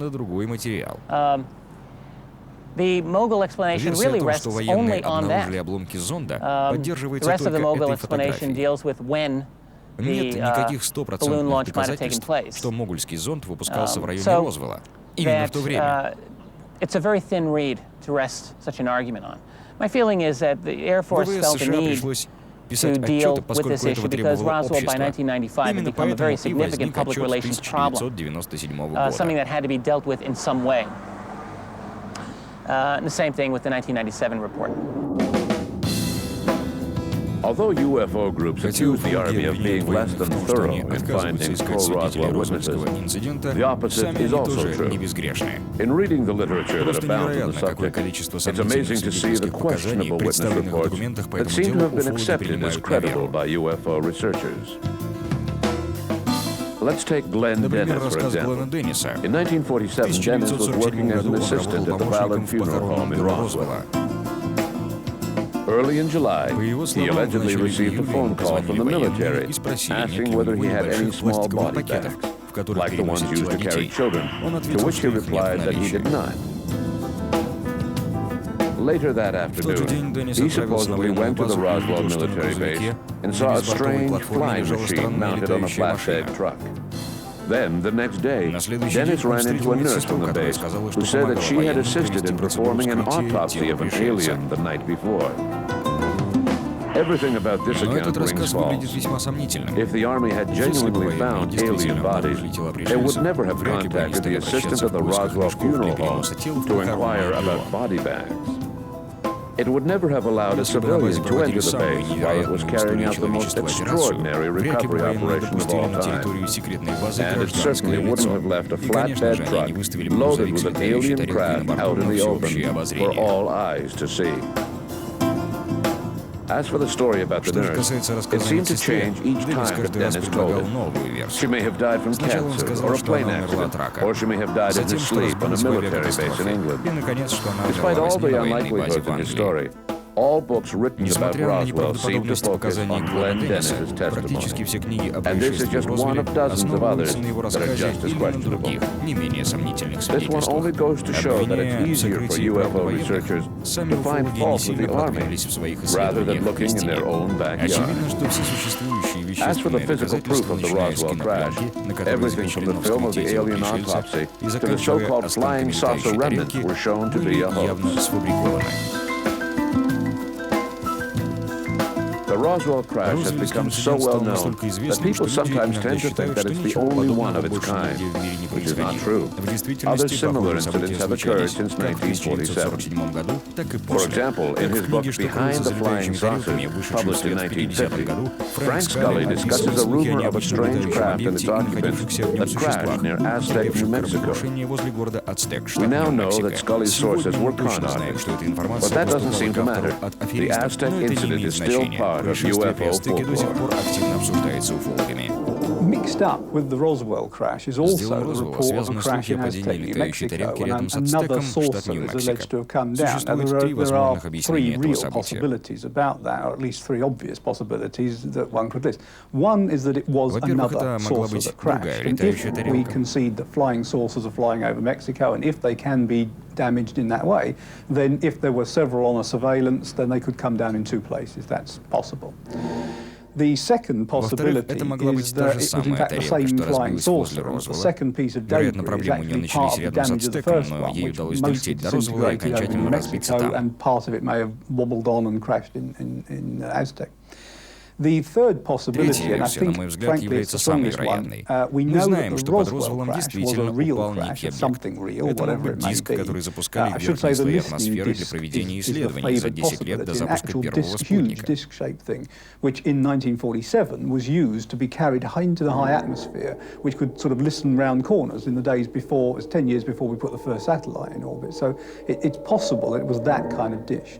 But assuming that was the real thing at Roswell, there was certainly a lot of mischief about Aztec with local newspaper reports, particularly local radio stations. Aztec was certainly one of the hoax ones as well.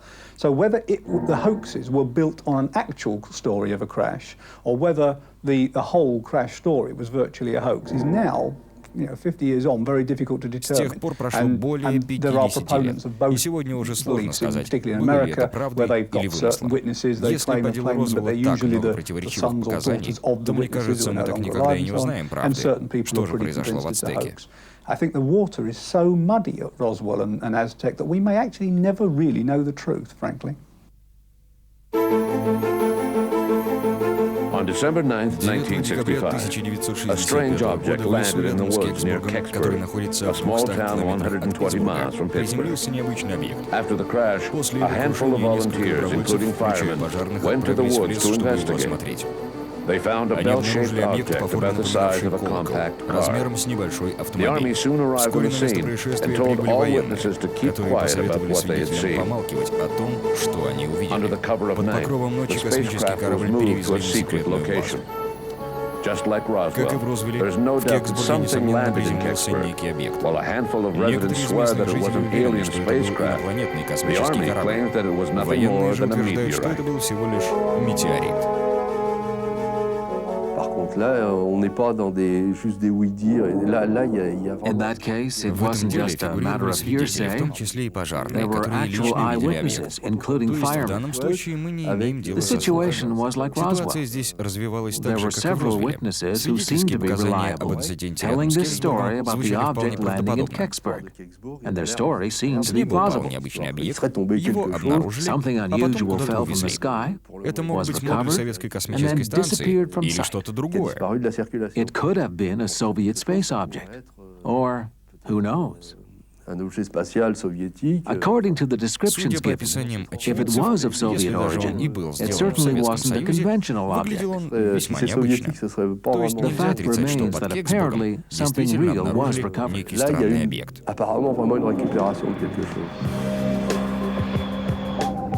UFO crashes don't just happen in the United States. On October 4th, 1967, the crew of an Air Canada DC-8 saw a group of bright objects flying near 12,000 feet altitude. Suddenly, two explosions broke up the strange group. One of the objects left the formation and headed off in the direction of Nova Scotia. With co-author Don Ledger, I've written a book titled Dark Object, and it's a mass-market paperback that tells the story of a UFO crash that occurred off the coast southwestern tip of Nova Scotia in 1967. It was the night of October 4th, which was a Wednesday. It was a moonless night, the sky was clear. And what happened was the local residents seen a set of lights that were at least 60 feet in one dimension. They were evenly spaced 15 feet apart. They flashed in sequence. They hovered for at least 5 minutes over the harbor. After entering from an easterly direction over the Gulf of Maine, they tilted to a 45-degree angle and descended rapidly to the water's surface, striking it, producing a bright flash and the sound of an explosion. Several local residents called the nearby RCMP detachment. It's interesting to note here that unlike many cases, no one reported a UFO. They simply said that lights or perhaps an aircraft had crashed in water. Concerns were for survivors. The RCMP dispatched 3 officers in 2 separate vehicles to the scene, and when they got to the shoreline, they saw a pale yellow light moving over the water, and it was at least 8 feet off the surface. They looked at it through field glasses, and eventually it moved around to the point where it left a trail that was 80 feet by half a mile long, and this was dense yellow foam that smelled of sulfur, had a sparkle to it. They grabbed 2 local fishing boats and attempted to reach the impact site, but before they could get to it, the object either submerged or disappeared. There were bubbles at the surface and a strong sulfur smell in the air where the object hit the water. If it was an aircraft, the rescuers would have to act quickly if they wanted to save the survivors. Rescue boats headed south, but they didn't find any wreckage or survivors. The Royal Canadian Mounted Police was, of course, by the nature of their work, the people who were first to respond to this. But upon the scene, and when they coordinated with the Rescue Coordination Center and 2 nearby military bases, Canadian Forces Station Shelburne and CFS Barrington at Backrow, it was clear that it wasn't an aircraft at the scene. Of course, their own observations told them that. They contacted higher headquarters in Ottawa, and it was determined at Defense Headquarters that an extensive underwater search would be carried out, which involved the Coast Guard and naval divers of HMCS Granby. This search continued until Monday. That occurred Wednesday night. At that time, the search was terminated, and they claimed no results. They never denied the belief that a UFO had gone in the water, and they clearly called it that. They simply said that they had found nothing. Now, what is interesting, however, is that local residents and some documentation does keep the door open. Some people claim artifacts were recovered. And the thing is, we do have a document that says quite clearly who would have received those documents. It was a civilian scientific consultant, the DND. But again, the official response is no results. The incident was forgotten until the early 1990s, when UFO researcher Chris Stiles began searching for official documents written by authorities at the time of the incident. His research soon drew the attention of the producers of Sightings, an American TV series about strange and unexplained phenomena.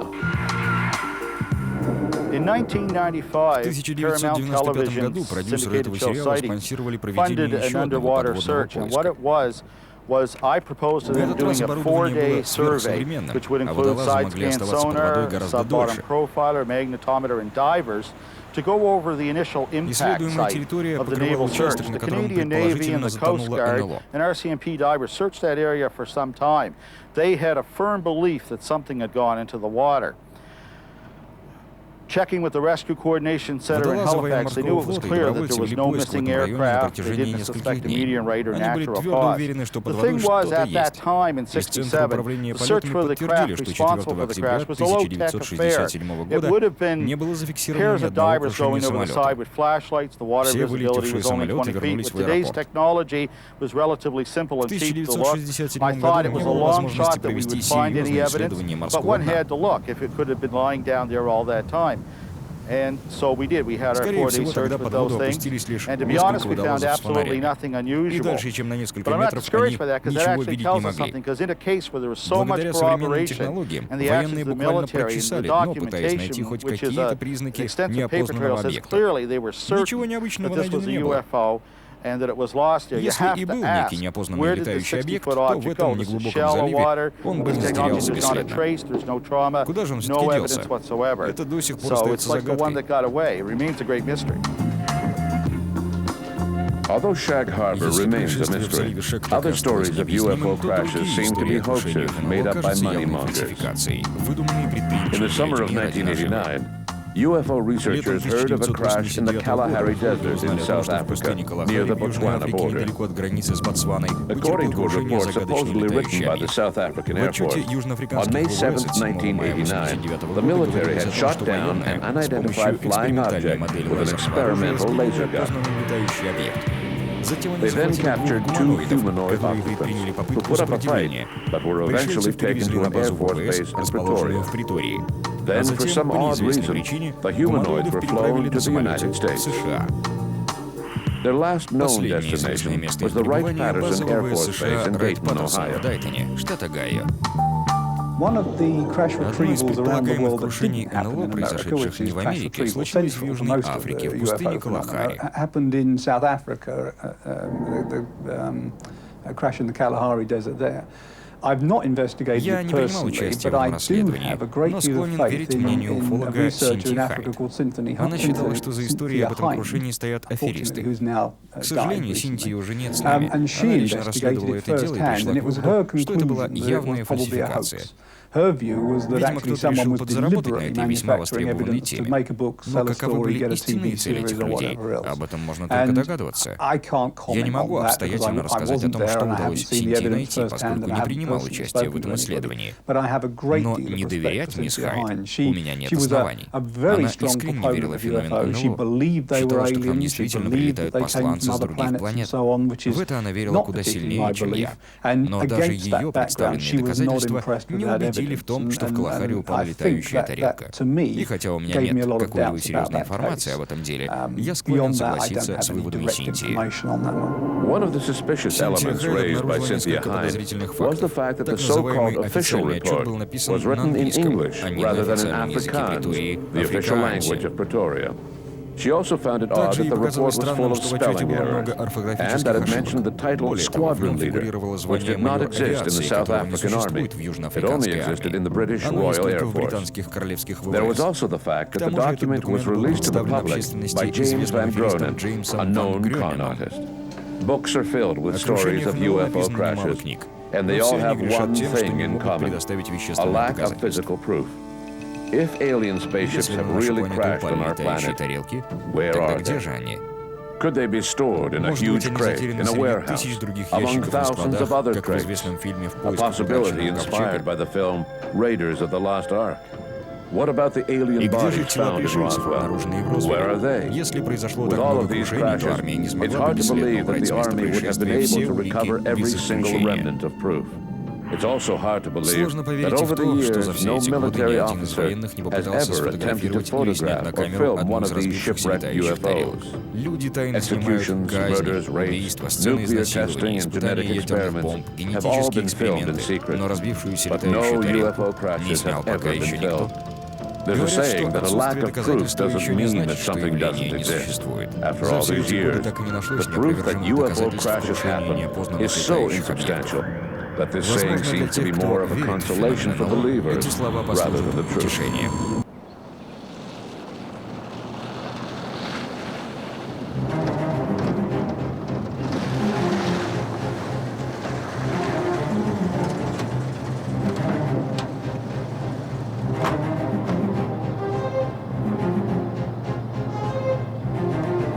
They come from all walks of life: computer experts, artists, engineers, booksellers, and blue-collar workers. They all have one thing in common: a fascination for the paranormal, at times passionate to the point of being obsessed. They are known as UFO hunters.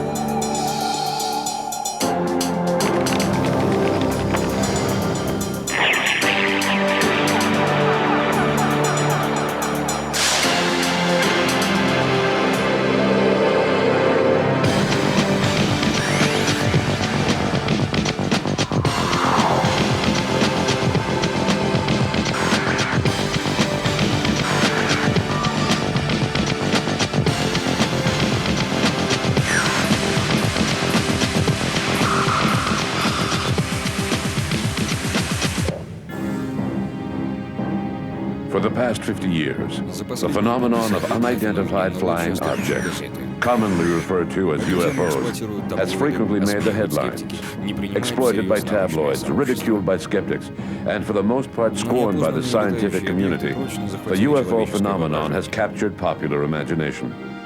In Canada, surveys confirm that the public is interested in unidentified flying objects. In the United States, dozens of books on the subject are published each year, and Hollywood generally comes out with at least one film per season. The U.S. has the largest UFO group in the world, called MUFON, the Mutual UFO Network. Its members gather every year at the International UFO Symposium. Webmaster for the internet site UFOcity.com and co-author of Left at East Gate, Peter Robbins is a well-known New York artist. He is quite familiar with the community of UFO hunters. We are a wildly varying lot of people. We are as different as any random section of society, I think. What unites us is an intellectual curiosity, maybe a little bit of a spirit of adventure. Most of us like digging either allegorically or in a library or actually in the field. Most of us are somewhat idealistic, which usually means we're somewhat naive. They are obviously motivated by a desire to try and understand what's happening. Often, when you scratch beneath the surface, you find a desire to believe in the existence of extraterrestrials. Behind their impartial front, we can see their desire to believe. We actually are interested in the truth about something that is a genuine mystery. Some of us have PhDs in the natural sciences. Many of us have backgrounds in the arts, and we come to it from a creative sensibility. It is precisely this eclectic attitude that has greatly contributed to tarnishing the reputation of the UFO community. As soon as a UFO is observed, UFO hunters find themselves shoulder to shoulder with journalists at the site where it was observed, both trying to make the most out of it. One camp sees it as a great news story, while the other camp sees an opportunity to talk about their wild theories, worldwide cover-ups, alien abductions, or a threat of an alien invasion. Comments made by serious researchers often become buried in the tall tales which attract the media. Caught up in this three-ring circus of ideology, it is not surprising that over the years, UFO hunters have gained the reputation of attracting crackpots. Like many fields of research or natural interest, we as a group have grown somewhat more sophisticated over the years. We have seen more frauds. We have seen more genuine, remarkably important breakthroughs in research. We are a bit better organized. We are maybe a little bit more respected by the general population, but not so much. Over the years, UFO groups have been forced to evolve according to the interests of their members. Their interest is often tempered by the events themselves and by pressure from the media. UFOs are not the same today as they were years ago. To better understand this evolution, we have to go back to the Kenneth Arnold affair in 1947, which spawned the expression, flying saucer.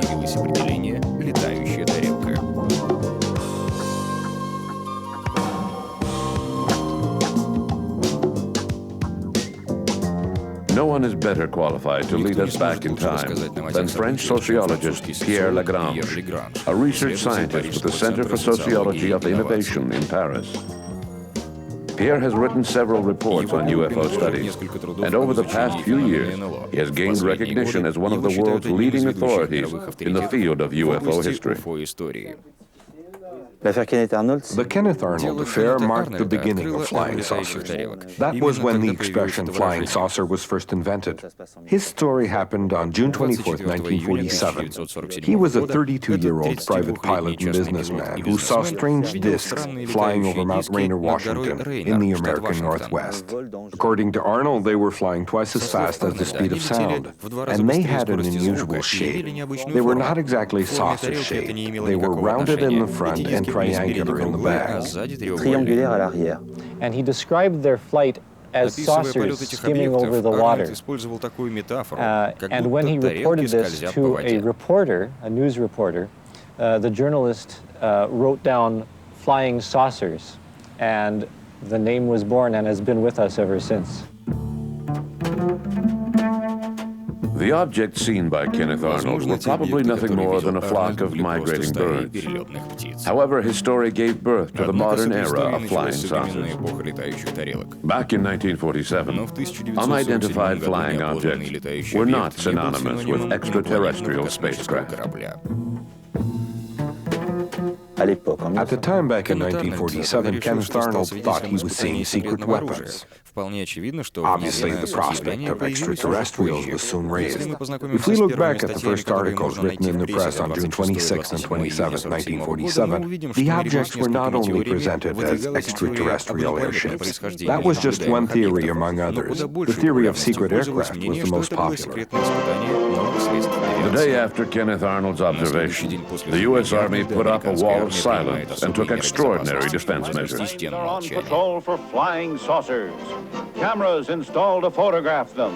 Portland, Oregon, the area from which came the first weird reports. However, despite all the military's preparations, an entire fleet of flying saucers seemed to be descending upon the United States.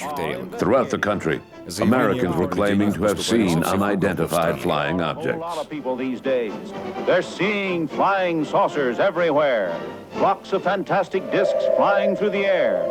Since the Army was refusing to release these reports to the public, small groups of 2 or 3 people each began collecting information on these sightings.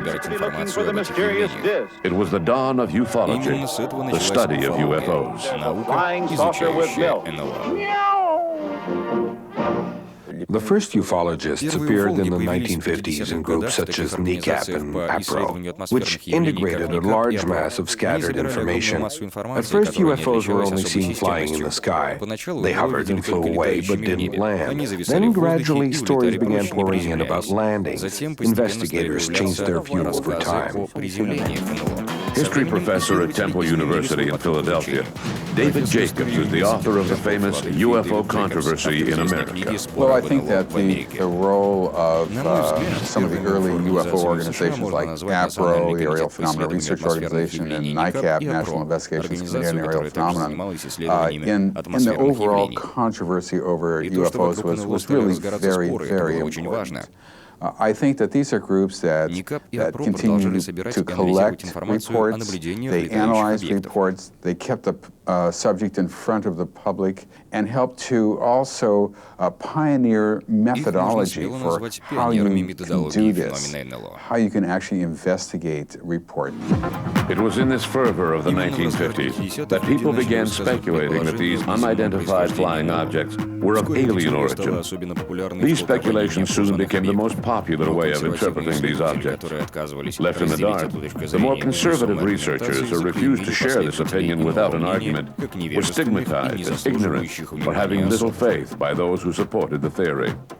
Now, 50 years after that initial sighting by Kenneth Arnold, we can only wonder how UFOs, which were originally thought to be top-secret weapons, came to be thought of as interplanetary vehicles.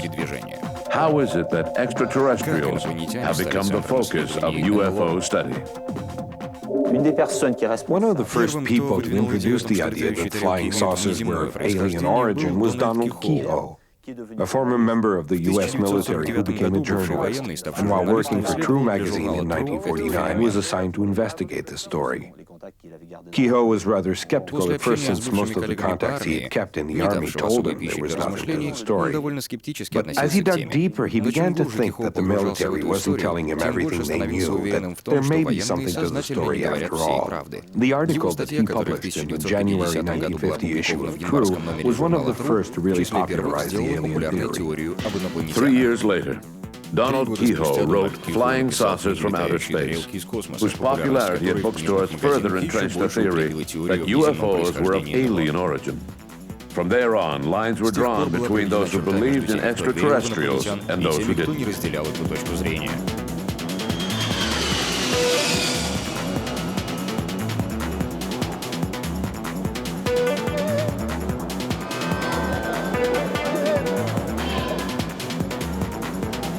While America was debating over whether or not unidentified flying objects were alien in origin, on the other side of the Atlantic Ocean, France was experiencing an unprecedented wave of UFO sightings. Up until then, UFOs were just strange things flying around in the sky. But now they seem to be landing everywhere. Even worse, the occupants of these spaceships were strolling around on our planet. One of the most striking stories happened to Marius Deville from Carouble in northern France on September 10, 1954. I heard my dog barking, and it didn't sound normal to me. At first, I just ignored him, but then I decided to go see what he was barking about. I came over here, and I saw two men, or rather, two beings. How far away were they? They were on the other side of that road there, about 12, 15 feet away. Can you tell us what they looked like? They were pretty small. I'd say about 3 feet tall. So your flying saucer was over there. How did it leave? Well, it went straight up about 150 feet. Straight up, like that? Well, that's when it changed into a ball of fire and headed east. In the 1960s, a whole new generation of investigators appeared on the scene, like John Keel, who wrote an entire series of books. He also investigated matters that did not seem to interest other people. He examined things that were outside of the box, things that seemed UFO-related, but which were still on the fringe. With investigators like John Keel, it wasn't just a matter of aliens visiting us in their flying saucers. Keel's perspective was much larger and more complex, touching on both ecology and the occult, with phenomena that might be linked to our basic human nature. Some people proposed psychological theories for his phenomena. Keel was now in the area of parapsychology, where things were happening to our society other than simple visits by extraterrestrials. Thanks to John Keel, a movement began in the late 70s that included both UFOs and paranormal phenomena by people who took an interest in these things. They believed that the phenomena were closely linked to the witnesses.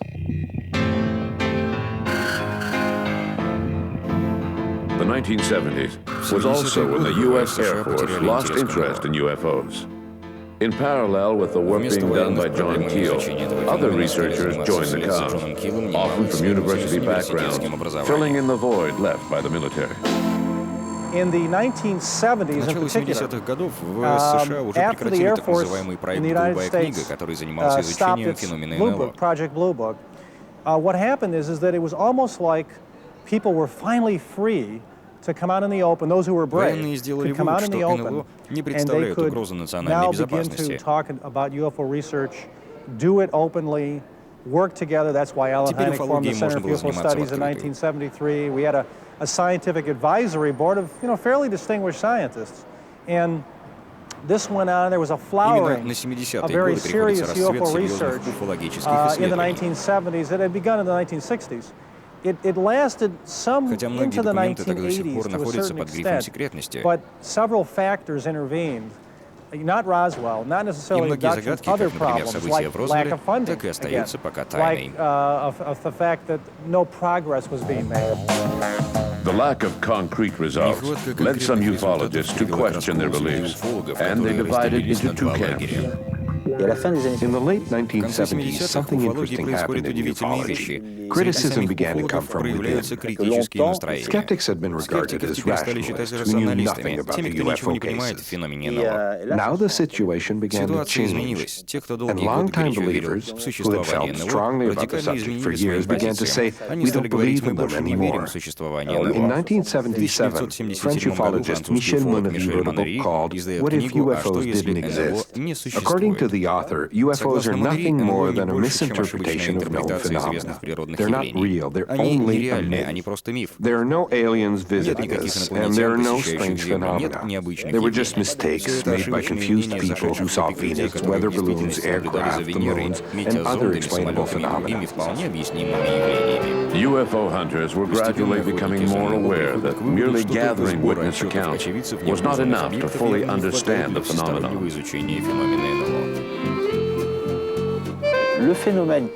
What was happening in ufology in the 1970s when the first skeptics began to appear within their ranks?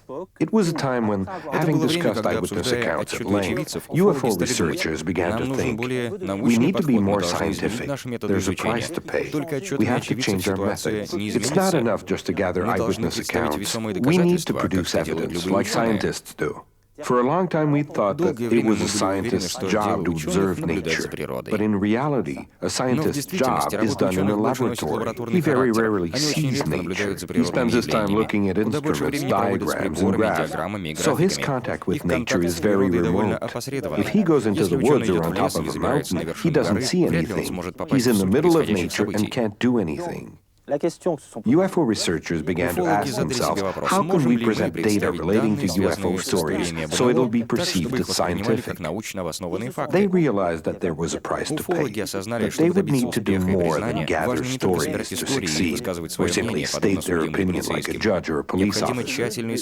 They would need to delve into the facts and come up with items that would allow experts to decide if there was a case or not.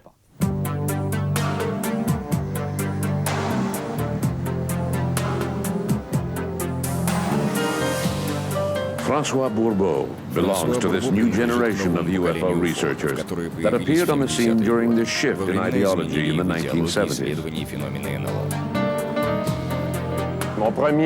My first job, or my first goal, I should say, was to interest the university crowd in the study of UFOs. But I soon came up against a brick wall, from social prejudice to a wide variety of other prejudices. These men and women from universities were probably afraid of losing credibility among their peers. I would say that it also had to do with a lack of knowledge of the subject area. I must admit that in the field of UFO research, for serious amateurs like myself who want to dig a little deeper to understand an issue, there is a fundamental lack of funding required to do the work. There's also a lack of human resources available. And to be perfectly honest, we also have very limited access to technology that would allow us to perform rapid tests on the spot, where physical evidence appears on the ground, for instance. With these tests, we could advance our own research, since we are on the front line, thereby eliminating a layer of analysis where we have to wait for the results before proceeding. We could also turn over our test results to experts for further research. Maybe that's where the problem lies. A really good example of how this lack of funding and logistics can have an impact is the case of Saint-Marie-de-Manoir, a small rural town less than 60 miles from Montreal, Quebec. At first I was sure that it was a 4x4, but when I got up and looked, I saw that it was over my neighbor's house. It was blue everywhere in the house, and there was this persistent noise in the background. I think it was something from outer space. I think they might be more advanced than us since they are coming to visit us. It was bright everywhere. I'm not sure how far away it could be seen, but it was as bright as day where I was. Several experts find this case to be particularly puzzling. UFO researchers involved in the case had to cut their investigation short, since they lacked the means to continue. François Bourbeau was one of the key figures in this affair. The incident in Sainte-Marie-de-Manoir was probably one of the best opportunities in scientific terms to pursue an in-depth study of the case. First of all, there were many witnesses, and several different types of witnesses at that, including highly competent ones, such as police officers. I was amazed. I'd never seen anything like it before in my life. Several levels of society were represented among the witnesses, and there was physical evidence left on the ground. Electromagnetic effects occurred in the immediate area, and a trace of the craft was left on the ground. This incident happened in winter, and the grass turned green where the UFO mark was found. Using my own money, I paid Laval University to analyze grass and soil samples. Chlorophyll levels were 10 times higher, and nitrogen had gone up by 300%. I found it very bizarre, because the chlorophyll level should normally have been the same everywhere. I don't think it's humanly possible to fake chlorophyll levels in plants in November. We had material on our hands that could have been genuinely investigated. But somehow we missed our big opportunity. We didn't succeed in capturing the interest of enough people in the fields of botany, physics, electricity, magnetics, or mathematics. We didn't get plant geneticists involved in our project. A lot of work could have been done to rule out natural causes.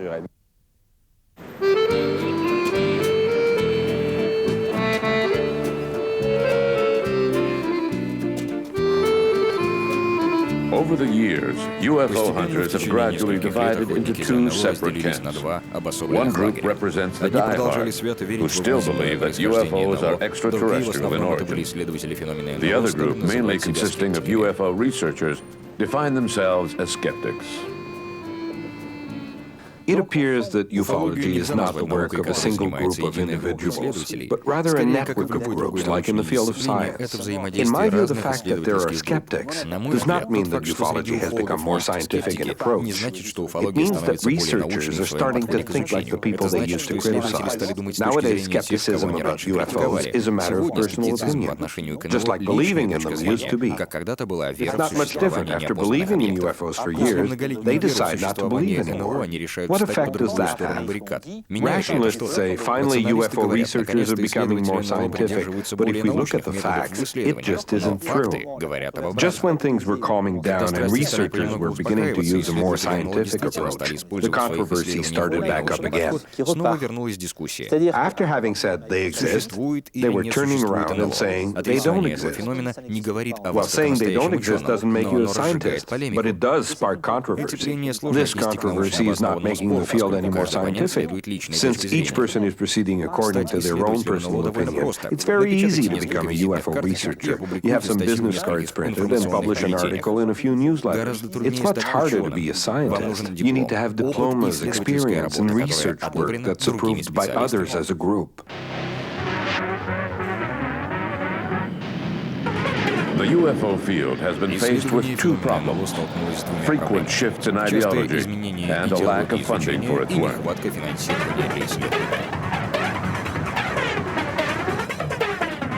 Victims of precarious budgets, most UFO associations cannot hire paid staff.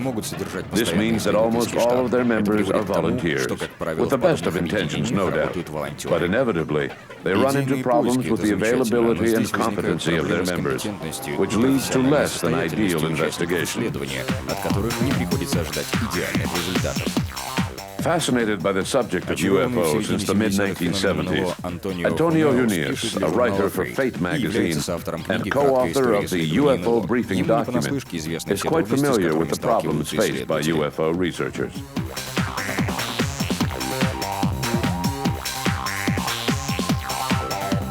One of the main problems of ufological research is the lack of funds. This is very bad, and especially when you go to even to other countries, it's even more acute. And there was a short period, I would say through the 90s, where you suddenly had this emergence of the philanthropists. In the late 1990s, U.S. multimillionaire Lawrence Rockefeller financed a series of meetings on the American East Coast. Chaired by astrophysicist Peter Sturrock of Stanford University, California, the Pocantico meetings are now considered to be the most important initiative that has taken place in the field of UFO study over the past few years. François Louange is an optics specialist who directs Flex Image, a corporation specializing in satellite imagery. He was an active participant at the Pocantico meetings. The Pocantico conference, organized by Mr. Rockefeller in 1997, was highly instructive. This gentleman, who has large sums of money, tends to spend a lot on artistic and human causes. Lawrence Rockefeller had a certain curiosity about UFOs in general, and crop circles in particular. So he financed this week-long meeting at his Pocantico Center where his family had once lived. The idea was to discuss physical evidence, not just for UFOs, but in general. Basically, you had two types of scientists. You had ufological scientists. These were people who were professional scientists, like Ballet and even Velasco and Richard Haynes and John Schussler and many others, who made the case for ufology. And they presented the best landing cases, the best photography and so on, the best radar cases. And then you had a panel of neutral scientists, and these were people who were neither in favor nor against it, but they were professional scientists. The goal was to have researchers speak about UFOs in front of a group of scientists in the hopes of finding common ground and preparing a small booklet on their conclusions. Why did Rockefeller do this? Because up until that point, the only thing that existed in the field was the Condon report that had been sponsored by the U.S. Air Force several years earlier. The very thick Condon report was read by few people. It contains a lot of information, some of it on inexplicable phenomena. However, the official conclusion of the Condon report go something like this. First of all, we didn't find anything. And secondly, science has better things to do with its time than waste it on a subject like this that is of no interest. Condon closed the books on the subject, and scientists did that too. With regards to the Condon's conclusions, we agree at least on the first point. We didn't find anything really convincing, any absolute proof that unknown phenomena are occurring, and we found even less evidence of extraterrestrials. On the other hand, as to what science's position should be, we are diametrically opposed to Condon. We feel that given the evolution of the information gathered and the technologies at their disposal, it would be in the best interest of science to research the subject intelligently, to listen to UFO researchers, and to continue the work. If the Pocantico conference led to a recognition of the interest in UFOs, then why does the science community at large seem so uninterested in this phenomenon? If someone were to find a technological application for the UFO problem, then just watch the benefactors line up to finance it. Maybe not UFO groups at first, but if another meeting were held with Mr. Sturrock, there might be a group of people who would say, "Aha, we're being offered $10 million, gentlemen. Go back to your drawing boards."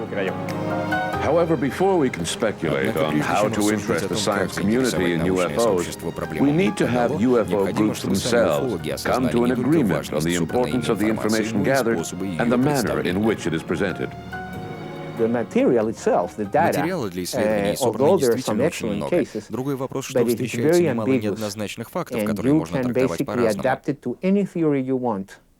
Because you will select those elements of if you're interested in the more bizarre cases, you will find plenty of those. If you're interested in the more sort of sober, you'll concentrate with radar and pilot cases.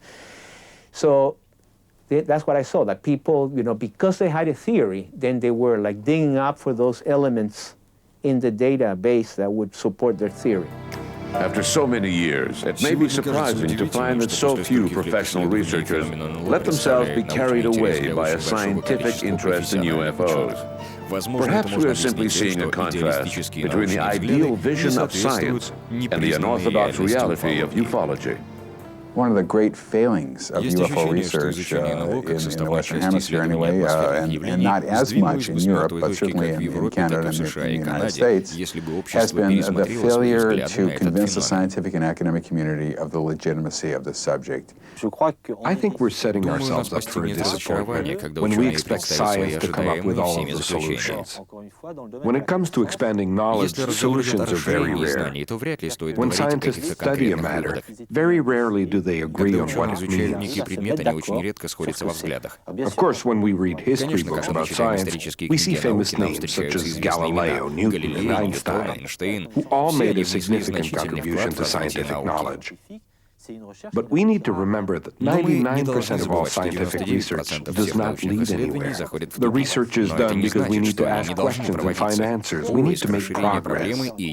Scientists often disagree. In the field of science, it's very difficult for everyone to agree. So if we were to take a scientist out of his controlled environment and place him in a situation with amateurs and people from different backgrounds, naturally he would find it more difficult to do his job. In that type of situation, scientists tend to have the attitude that UFO researchers are not capable of producing hard evidence. They're not like scientists who produce real results. I tend to see the problem differently. If we think about it, science hasn't produced a lot over the years, considering all the conditions imposed on scientists. They need to have a diploma, publish articles, sign contracts, and so forth. In contrast, it's amazing to see how much UFO groups like SOBEPs have managed to accomplish without a controlled environment. So if anything, I would say that the opposite is actually true. It's not that UFO researchers don't take their work seriously. Given the conditions under which they work, they're very serious in their approach. Perhaps we should be demanding that scientists produce a lot more than they do. A half-century after the birth of ufology, UFO hunters are still practically as far away from a global answer as they were back then.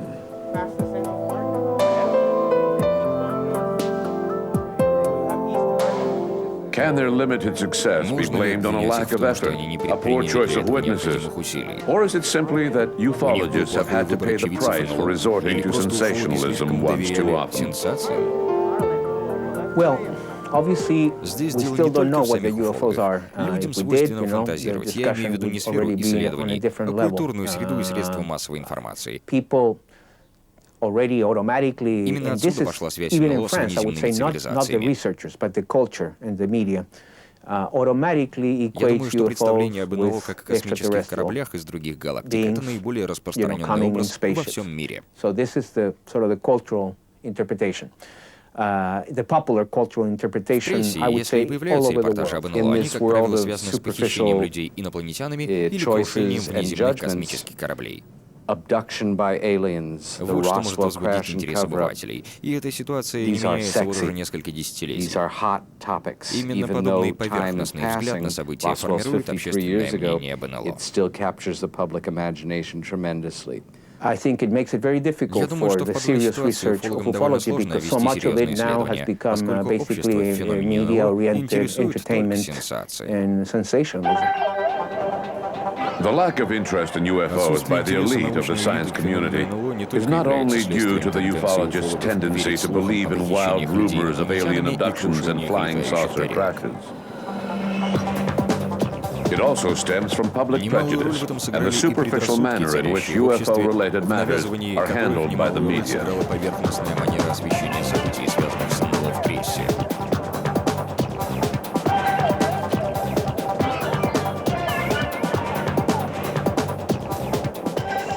An associate member of the National Center for Scientific Research in Paris, Bertrand Meust has written several books on UFOs, such as science fiction and flying saucers. There are several factors that come into play. On one hand, there is the unstructured research that has been done up until now by amateurs, whose standards of quality are not as high as those of the science community. On the other hand, there has been this incredible challenge to have this subject regarded not only as a serious matter, but also as something important, something worthwhile studying.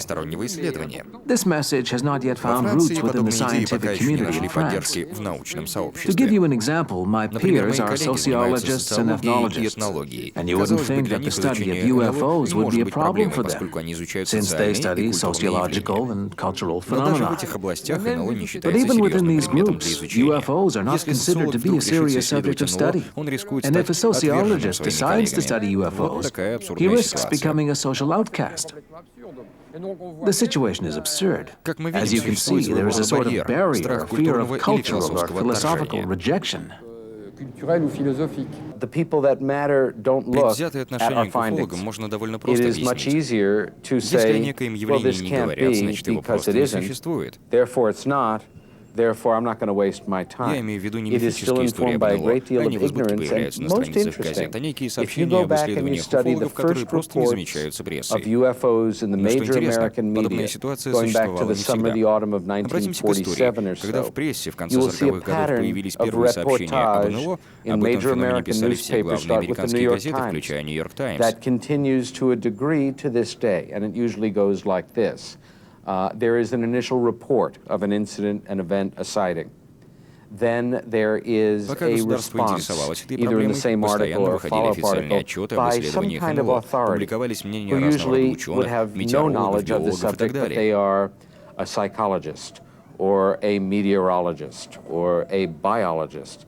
And they are going to tell us, well, this is nonsense, I have a PhD and I know, and the American public, the Western public, has been brilliantly conditioned, overtly and covertly, by the media, by the government, by themselves, to literally wire up in their minds when you hear UFO. You see the mouth moving, but somebody is saying, I saw a UFO. What you are hearing is, maybe I'm crazy and should be in an institution. In order for ufology to rise above the scorn and ridicule that it faces, and in order to determine with any degree of certainty whether or not unidentified flying objects are indeed alien in origin, it is vital that this field of study receive a minimum of physical and logistic support. In my opinion, state intervention is indispensable if you want to do a thorough job, since the most useful sources of information are generally state agencies. If we take France, for instance, there is the state police, the Air Force, and civil aviation. Obviously, these organizations are not going to pass on information, especially the Air Force, with its need to keep defense issues confidential. It's very difficult for someone outside of these agencies to obtain information such as radar data. In the late 1970s, France became the only member of the G8 to set up such an agency. CIPRA has been headed by engineer Jean-Jacques Velasco for quite a few years. CNES is a public sector agency that distributes information. We don't have anything to hide. These days, we let the public know about a lot of our investigations, and we will continue to do so in the future. However, keeping the public informed of our investigations is not part of CIPRA's mandate, as was the case for its predecessor, Japan, which prepared technical notes and informational notes. The difference between the two groups is quite simple. We just don't have the means. Although he admits that his group does not have the logistic support necessary to carry out a global study of the UFO phenomenon, Jean-Jacques Velasco does not see how CIPRA could associate itself with UFO groups without putting its own credibility and that of CNES on the line. What is commonly referred to as ufology is a large group of people primarily interested in UFO sightings. They have developed an interest in the subject as amateurs.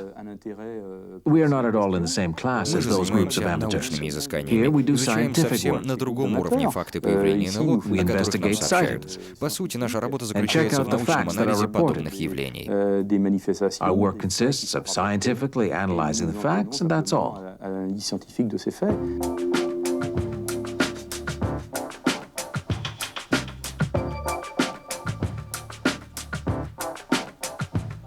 Other than France, only a few countries in South America have set up official agencies to collect UFO reports, often undercover as part of their military activities. Elsewhere in the world, UFO reports are lost, destroyed, or find their way into a box in the basement of an administrative building. In Canada, the RCMP and Transport Canada used to send their reports to the National Research Centre in Ottawa. After a quick read-through, the reports were then transferred to the National Archives building, where they waited patiently for someone to come along and examine them. Recently, Canadian UFO researcher Chris Rutkowski decided to do something constructive with these reports of UFO sightings. After the year 2000, an arrangement between myself and Transport Canada allows the reporting of objects seen in the sky to be made through them to me, and I produce an annual report of sighting activity to try and understand what it is that people were seeing. You see, the National Research Council itself was not interested in UFOs, but the possibility that UFO reports might lead to the recovery of meteorites. But I've chosen to do something with the data because I think it's important that we understand what it is that people are seeing, not what is perhaps reported in the tabloid newspapers, perhaps not what we see in the movies, but what is it that is actually seen by people? And to do that, we need the actual reports. So it is a very good arrangement from a scientific standpoint, simply collecting the data from Quebec, from Newfoundland, from British Columbia, from the Yukon and Nunavut now as well, and analyzing the data for an understanding of what it is people really are experiencing and seeing when they report a UFO. Chris Rutkowski's initiative is an exception to the rule. In the United States, where more UFO sightings are reported than anywhere else in the world, there is no mechanism in place to provide UFO groups with a copy of these reports. They usually end up in a shredder.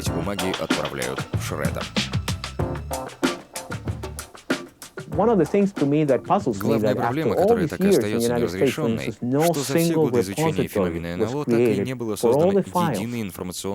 That would have been money much better spent, you know, and just create a central location where when the organizations go out of business, or, which happens, you know, when the leader dies or something like that, there's nothing. After 50 years of UFO research, how can we best sum up the results? Researchers, for the most part amateurs, have still not succeeded in rallying the science community to their cause. Living on the edge, they are constantly faced with prejudice. For the time being, UFO hunters continue their pursuit, navigating through strange worlds in the search for evidence to support their theories. Beyond the rhetoric of UFO groups, it is clear that if scientific institutions were to undertake a serious study of UFOs, they would not make long philosophical speeches on the wonders of science. They would proceed methodically, impervious to the war of words being waged by UFO groups. The Americans need more of a sociological theory, the Europeans need less. Because in America, not at all liked by the ufological community, which is completely committed to strictly not involve ET, aliens, crash saucers, genetical hybrids with abductions, and so on. But in Europe, В Европе некоторые УФО-организации давно развенчали все эти неправдоподобные теории, но об этом мало кто знает.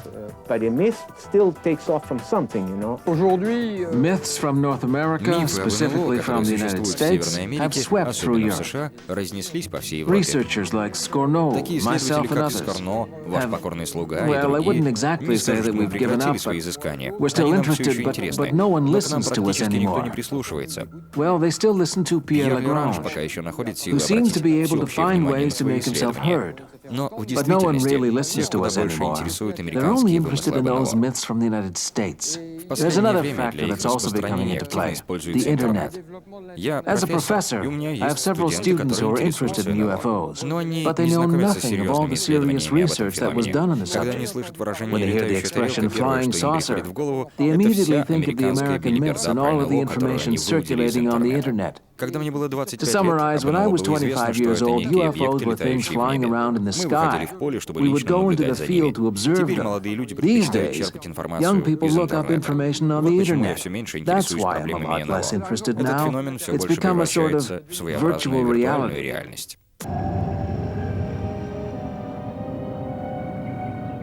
They had been told that they would soon be taken to paradise.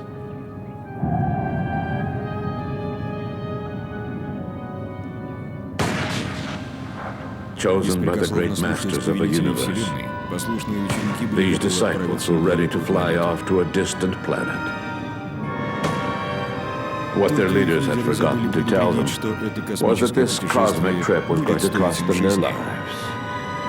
These unfortunate, gullible souls were unable to tell the difference between cosmic visionaries and imposters. Факты и фальсификации.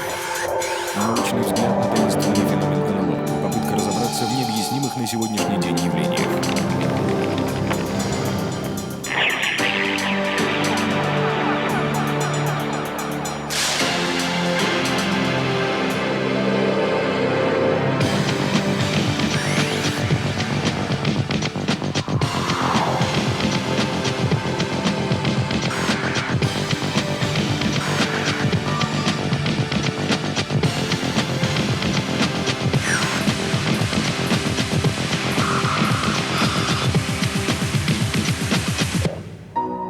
In October 1994, the horrific incidents involving the Order of the Solar Temple, which took place in both Switzerland and Quebec, put the spotlight on the hidden world of cults, which were created during what is now referred to as the contactee movement. In 1952, an American immigrant of Polish descent gave a whole new meaning to UFO sightings. Before a room full of press agents eager for a sensational story, George Adamski said that he had telepathically received a message telling him to go to the Mojave Desert, where he saw a spaceship. Adamski claimed that he was in contact with the pilot of the craft, who said he came from Venus and was here to warn humans of the dangers of nuclear weapons. Adamski's story was hailed by UFO groups as proof that UFOs were of extraterrestrial origin. The following year, Adamski co-authored Flying Saucers Have Landed, which became a huge success and marked the beginning of the contactee movement.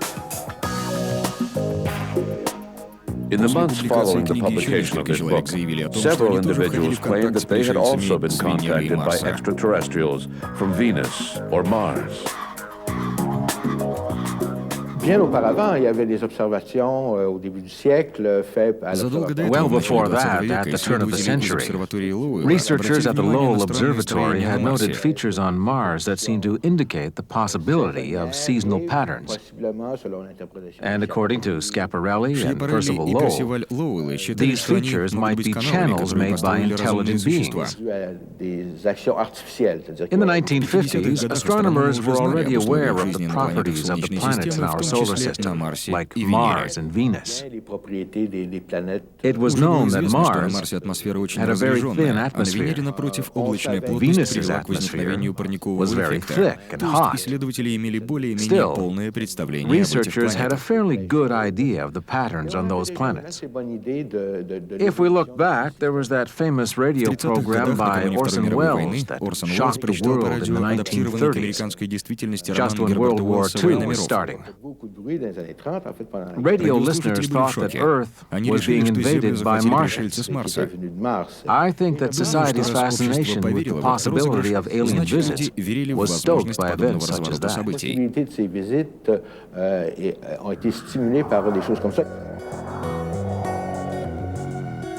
Astrophysicists and photography experts proved scientifically that Adamski's claims had to be false. From then on, UFO groups distanced themselves from the contactee movement. Ignored by the UFO community and often ridiculed by the media, the contactee movement developed on the fringes. Nowadays, there are hundreds of these semi-religious groups who believe that we are in contact with extraterrestrials. Head of religious studies at Laval University in Quebec City, Alain Bouchard takes a keen interest in these new religious beliefs. If we look at the number of groups generated by the contactee movement, we're talking about several hundred. But they're mostly small groups with just a few members each. We would need field researchers to find them all. In most cases, the group only lasts as long as its founder is alive, or until the novelty of a revelation dies down.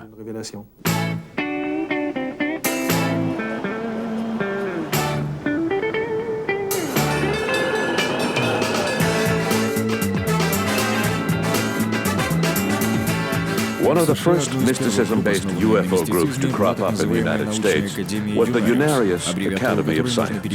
Unarius stands for Universal Articulate Interdimensional Understanding of Science. My name is Dr. Charles Spiegel. I'm the present director of the Unarius Academy of Science. Unarius is a non-profit, tax-exempt, educational, and scientific foundation. 33 spaceships that will land right here on this land. In fact, I can point right up here where this sign is. It says, "Welcome, Space Brothers." Despite the fact that its two founders had left their mortal remains on Earth and extraterrestrials had failed to show up at the appointed contact times, Unarius continues to flourish with more than 6,000 members. Ruth and Ernest Norman founded Unarius in 1954, claiming that aliens had asked them to free humanity of its karma. Since, according to Unarius philosophy, current humanity is nothing more than the product of a series of reincarnations. Ruth Norman claimed that she was the reincarnation of Socrates, Mary Magdalene, and Mona Lisa. Будущее Земли — это положительный прогресс. Поверьте мне. While it's true that most groups created by the contactee movement were trendy and harmless, the horrors of the solar temple led to increased vigilance by state and civil authorities. Mathieu Cossu maintains a French internet site designed to protect people from the dangers of cults.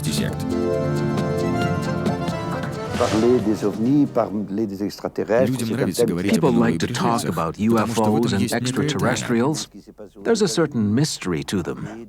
In the U.S., a lot of subjects were raised by contactee groups. For example, a while back, there was a guru who used to talk about universal energy. Master Dang, that was his name. He supposedly received instructions from higher beings who came to see him while he was traveling on an airplane. There was also Izozem, a sect whose guru received messages.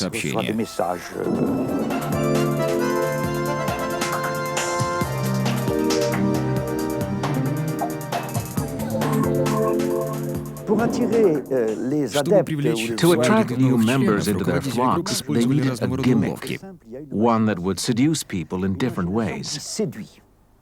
For instance, a sect might attract new members by claiming to have the answers to questions that we all wonder about. Who are we? Where are we headed? What will become of us?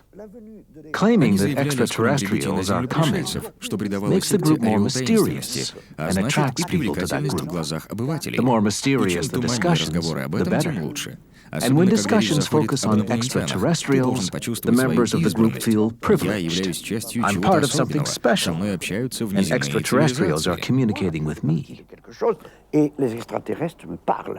Extraterrestrials appear to have the same qualities as God.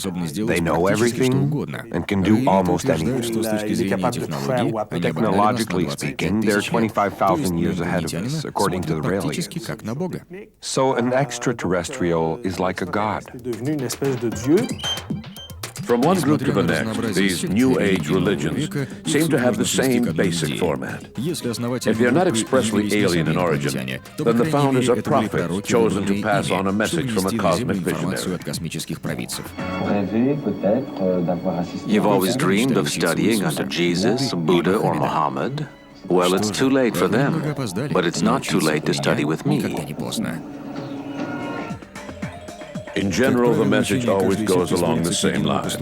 There are both good and bad extraterrestrials.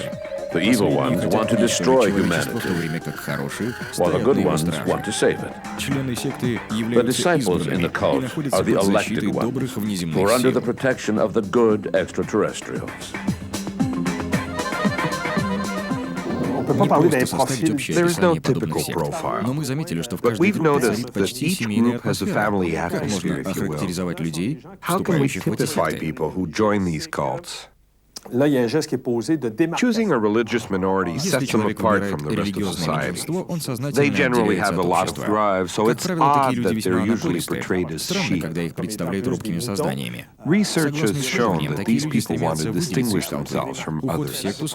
Joining a cult is an act of defiance, since the person will be noticed and perhaps ridiculed. So one of the main characteristics of these people is that they wish to stand out in a religious sense. There are also people who question life. I would say that best describes the people who join these groups. They identify themselves with their group.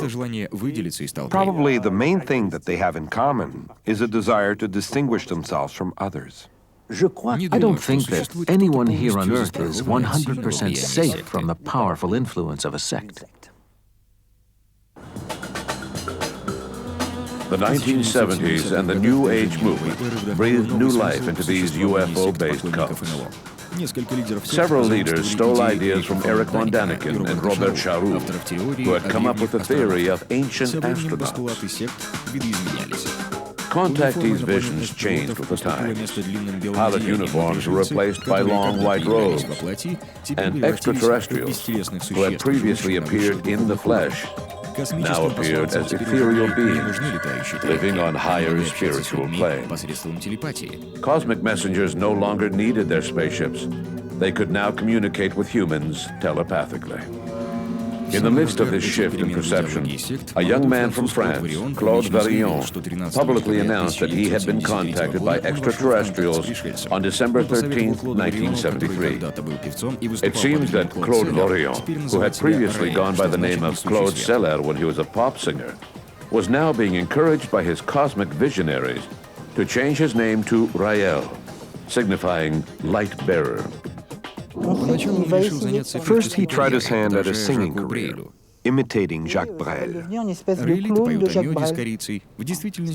Raelians sing of honey and cinnamon, but that song was originally called Sacré Sale Gueule, and when he sang it, he looked like Brel's clone.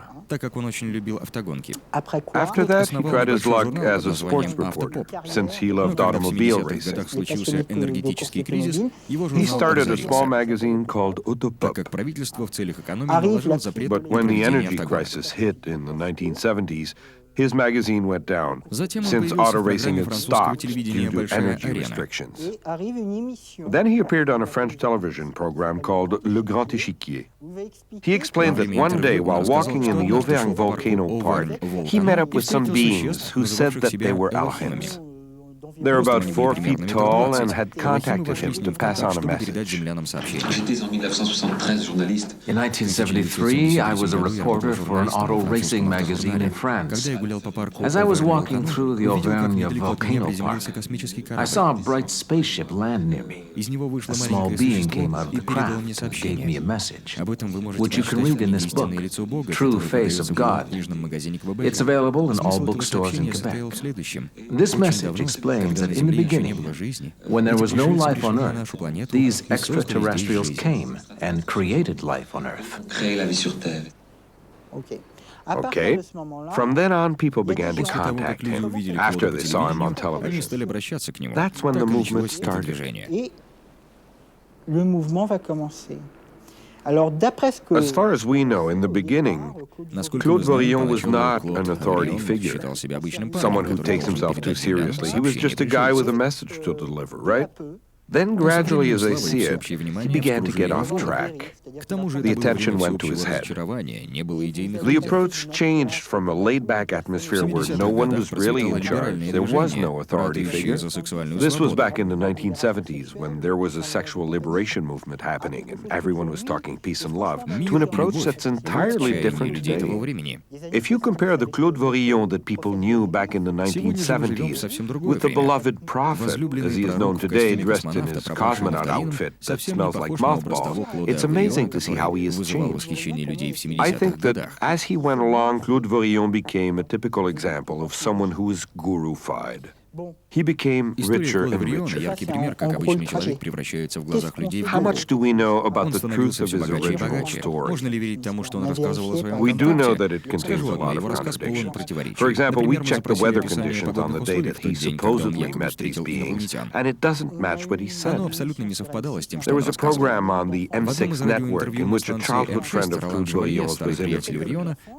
And this friend said that during the course of a meal together, Vorillon had told him something like, "In any event, I made up the whole thing.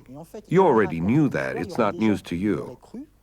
According to Roland Chevalier, Vorillon came up with this tale, people believed him, and he was suddenly in the limelight with more social status than ever before. If you look at the description of Claude Vorillon given by Jacques Chancel, he was an ordinary middle-class guy who wore glasses. Then if you look at Claude Vorillon in the 1970s, he appears more lively and liberated.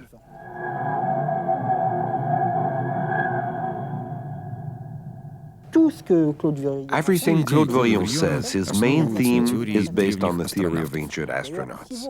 If you look at the cover of the first books published by Rael, you can't help but notice how they resemble books published by Robert Laffont, with a black background and yellow print. If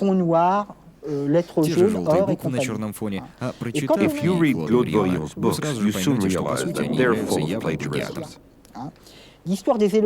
And his story about the Elohims? That's a plural Hebrew word, which for some people means extraterrestrials. That explanation comes from an author named Jean Sandy, who wrote a book called The Moon Outpost of the Gods. What's interesting is that if you bring up these facts to the Raelians, they will simply tell you that other people had insights before he did, and that doesn't make him any less important. But as you dig deeper, you find plagiarism upon plagiarism. The shape of the flying saucer, for instance, obviously came directly from Adamski. The only difference was that Adamski described it and Claude Vorillon grew it. The similarities go on and on. He even used the symbol of the Star of David with a swastika in the center, which he stole from Adamski as well. It was mentioned in Adamski's book, Inside Spaceships. Everything that Claude Vorillon says has already been said by someone else before him. He simply puts a different spin on it and simplifies it. When you're familiar with other authors, it's more like bad science fiction than anything else. It's plagiarism pure and simple. And when I say he copied other people, I mean dates too. Not only did he steal the image of the flying saucer from Adamski, he also stole the date that the incident happened, December 13th.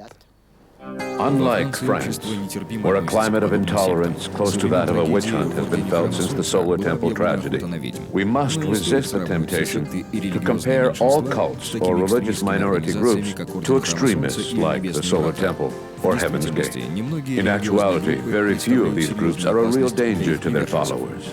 The Raelian movement, founded by Claude Vorillon, may seem troubling since it is on the fringes of society, but it is still nothing more than a cult. People seem to have started thinking that the Raelian movement is another religion, a sect that believes in God. No. I recall that my original messages were misconstrued by the tabloids. We're anything but a sect. We don't believe in God. We believe in extraterrestrials who are beings like you and I, but much more technologically advanced than we are, creating a sort of cultural shock at the technological level. It's a bit like the movie The Gods Must Be Crazy, where an empty Coke bottle lands on the ground and the Bushman thinks to himself, the gods must have said this. There are no gods, and there's no such thing as a soul. That being said, how can we possibly be qualified as a sect? I don't understand. I wish to repeat that our religion, as you call it, is not religion at all. It's science. The secularization of religion has led to a drop in spirituality within society. Теперь место религии занимает наука. It's as if science was taking the place of religion. Religion is becoming more secularized, while science is becoming more spiritual. Science leads to technological advances. That was one of the traits of the 1950s, a movement towards idealizing technology. Even today, we're fixated with technology. Just look at computers. If I want to be socially accepted, I need a laptop computer and a cell phone. It's almost as if we identify ourselves with our technology. We live in a society where technology is all around us. The same thing happened to religion as well. What we need to understand is that thanks to technology and science, the world we live in 20 years from now won't look anything like it does now. I'm telling you, it'll be totally different. People think that evolution is progressing at a constant rate, and it will take us centuries to advance. That's just not true. Why? Because of computers.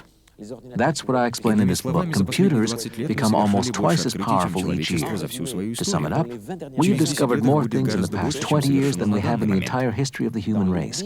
In the next 10 years, we'll do the same thing. Then in 5 years, then in 2 years, then in less than a year, then in 6 months, then in 3 months. If we add up all those time frames, we arrive at 2020, 2025. By the time we get to that period, we'll be discovering more within 1 week than we did in the history of the human race. Then, in a day. Eventually, we will get to the point where transhumans, as I like to call them, will be able to discover major principles within the space of a minute. By 2020, 2025, we'll know everything.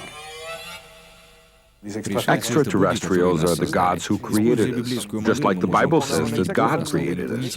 We have taken the biblical model and changed the word God to extraterrestrials, and we have replaced all of the acts of God with technological know-how, laser beams, clones produced in the lab, and so forth. Cloning is a tool mentioned in the message from the Elohim's. At first, our followers were a bit hesitant to talk about the connection between the Bible and extraterrestrials, but when it comes to science, young people get very excited. There's a big difference between the old academic scientists who are against anything new, which is normal since they're old and tired, the dinosaurs of science, and today's youth, who flock to us by the thousands, full of enthusiasm. We stated our mission from the outset 27 years ago. We're in favor of technological advances. That's why I wrote this book, Yes to Human Cloning. We're not just in favor of cloning, we're also in favor of genetic engineering.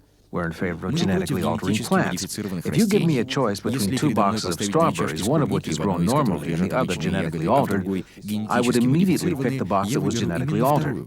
They contain far less pesticides, and even though they have modified genes, the digestive system can still break them down. They pose no threat to the human body. So-called normal plants are huge polluters. They are the reason why pesticides, herbicides, and fungicides are sprayed into nature. With genetically altered products, we are actually protecting the environment. Condemning anything that is new and modern is considered to be politically correct. But it's a false promotion of green products. We support anything that is new, without exception. Play games that are worth playing. Go ahead and play. Change your sources of pleasure. Find something new to excite you. Come and play in the game of life, where we can play together. 20 years from now, there'll be thousands of cloned children in perfect health. Just watch. 20 years from now, even if I'm not around anymore, you'll meet with my successors. And everyone will say, I can't believe how they criticized Rael back then. Once the news was out that they had cloned Dolly the sheep, Rael was quick to announce that he was setting up the first company to clone humans. A few years later, I don't know whether or not you read his book, Yes to Human Cloning, but in it he explains that he made that statement for the publicity. Basically, in the beginning, Clonade was just a publicity stunt. I call that an empty shell. All those years that it was nothing more than an empty shell, he would tell people that they were doing something. something. They were going to clone a human. It would be soon, within a year. Then he announced that he was building a lab and they were working on the clone. The owner of the lab, Mark Hunt, who wished to remain anonymous since he was an American lawyer and politician, wanted to clone his child who had died at an early age. He had asked the Raelians to do one thing, to verify whether his child's DNA could be used to create a clone. They couldn't even do that much, he said in the Charleston Gazette. It cost them the equivalent of $250,000. Cette affaire a englouti l'équivalent de $250,000. За клонирование ребенка мы просим с родителей We're now asking parents to pay $200,000 to have their child cloned. After all, we're not talking about the price of a condom here. As I told you earlier, Roland Chevalier publicly admitted that Rael had confessed to inventing everything. His daughter discovered the same thing. She got upset at her father, and as a result, she was excluded from the Raelian movement, excommunicated, as it were, and her cellular plan was cancelled. Your cellular plan is what allows you to be cloned on the Elohim's planet. The Raelians don't believe that we have a soul. Without a cellular plan, you can't come back to life, you're dead forever. So here, his own daughter was excluded from the Raelian movement, and her cellular plan was cancelled. Why? What I heard from ex-members is that she went around saying that her father was making up lies. Her name is Aurore Vorillon. Other than the family problems caused by his speeches, Rael has been free to spread his teachings throughout Quebec. Perceived as amusing by the majority of the population, Raelian theories are for the most part harmless, according to experts. If we look at these groups as a whole, we see that their emergence reflects changes in our society, especially in the area of religion. The Raelian movement reflects changes that have taken place in Europe and North America, especially with regards to the Catholic Church. I think that these new religions, and the Raelian movement in particular, are symptomatic of these changes in our society. What are the main characteristics of our society? Freedom and democracy. I think that the creation of these groups is actually a very positive sign. It means that we live in a society where we allow the creation of new concepts, even if they may at times seem bizarre. Taken from this angle, I don't think that we should see a danger in them. They're a sign that democracy is working. What worries me is when a group puts someone up on a pedestal, and that person starts losing sight of reality. From their pedestal, the person may start believing that anything is possible. They could say pretty much anything they wanted to, and people would believe them. I've read some of his material, and I thought to myself, this can't be possible. He goes on, it's like a joke. He's just rambling on. He's got to be aware that he's just spouting nonsense. It's as if he's testing his followers, pushing them to their limits. The problem is that they don't seem to have a limit. As time goes on, it just gets worse. What do I see as the danger when someone is that high up, always on a pedestal? They lose their sense of perspective. They can even end up believing all of the nonsense that they originally made up. We saw that happen with the Church of Scientology and its leader, Ron Hubbard, who upon his death had come to believe all of the tales he had told his followers. That's the danger. On October 6, 1994, a story hit the newspapers and television networks. An unexpected and horrific event had just taken place in Morin Heights, Quebec. Police found the remains of 2 bodies in a burnt house, apparent victims of suicide. A few hours later, it was announced that 3 more bodies had been found. All of the victims had been members of a sect, the Order of the Solar Temple. And it seemed that some of the victims had not committed suicide. They had been killed in cold blood. While the population of Quebec was still reeling over this tragedy, another news story broke out even wilder that struck horror in the hearts of Europeans. In Chery and Grand Chaux-Savin, police officers had just found the bodies of 48 victims, also members of the Order of the Solar Temple, in the smoking remnants of 2 burnt homes. In total, there were 53 deaths, including several children. Journalists and police officers in Quebec and Switzerland sought a reason why the members of this sect would have done such a thing, and they discovered the disturbing teachings of the Solar Temple. The names of the 2 main leaders were released to the public: Joe DiMambro, the high priest of the temple, and Luc Jouret, a man who used his charisma to attract new members. François Bourbeau, the director of UFO Alert Quebec, remembers the first time that he met Luc Jouret. When did I meet Luc Jouret? It was in 1985 during his first visit to Quebec. He gave me a brief interview about 20 minutes long. I saw him again in the fall of 1989 when I introduced him at a 3-hour-long conference in Quebec City. That was when I saw the real Luc Jouret. His hair was longer and he was a bit of a playboy. He looked at the women a lot, and he changed his story somewhat. He didn't talk about extraterrestrials in public. He spoke about them with me later in private. But I learned that there was a dark side to his story. A few of my colleagues who were working on a story for the magazine Alter Ego discovered that Luc Jouret had a project underway with a large investment corporation in Toronto, Clarkson Gordon to be exact, an accounting firm, to build a hotel in Shawinigan worth $13 million with a circular runway for flying saucers to land on. An investigation by Quebec police officers revealed that several employees of Hydro-Quebec were gravitating towards the Order of the Solar Temple. One of the tabloids soon inferred that the provincial government had been infiltrated by members of the Solar Temple.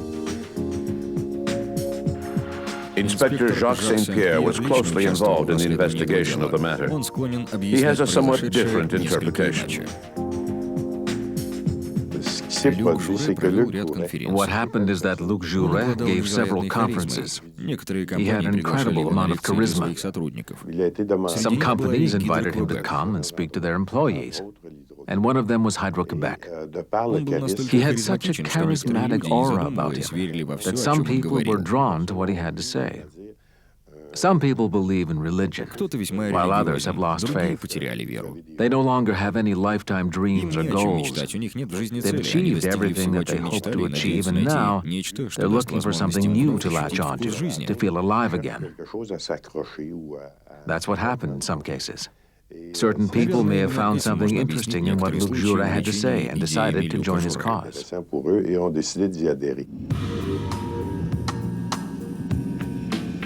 At first, the Order of the Solar Temple based itself on beliefs and rites harking back to the days of Templars and medieval knights, creating rituals that involved not only famous symbols such as Excalibur, but also more modern religious items.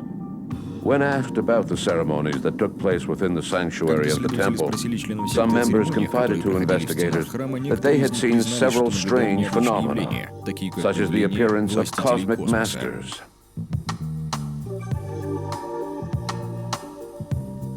Some of these visions, or should I say illusions, were likely created using classic techniques practiced by magicians, or perhaps a sophisticated holographic projector. During the investigation, I also learned that Mr. Dutoit, one of the victims in Morin Heights, had been a self-educated man.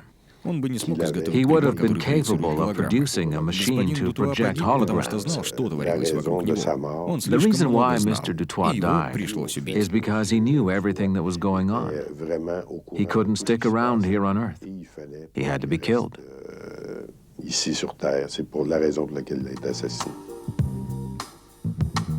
In addition to the medieval rituals symbolizing knighthood, the Order of the Solar Temple gradually began to integrate an extraterrestrial element. When the time came, temple members would have the exclusive privilege of being transported across the galaxy to the planet Sirius, where a better life awaited them. The fact that they were expecting the world to come to an end did not make them dangerous. Christianity has existed for 2,000 years and is based on that belief. We have no criteria for determining how dangerous a group is becoming.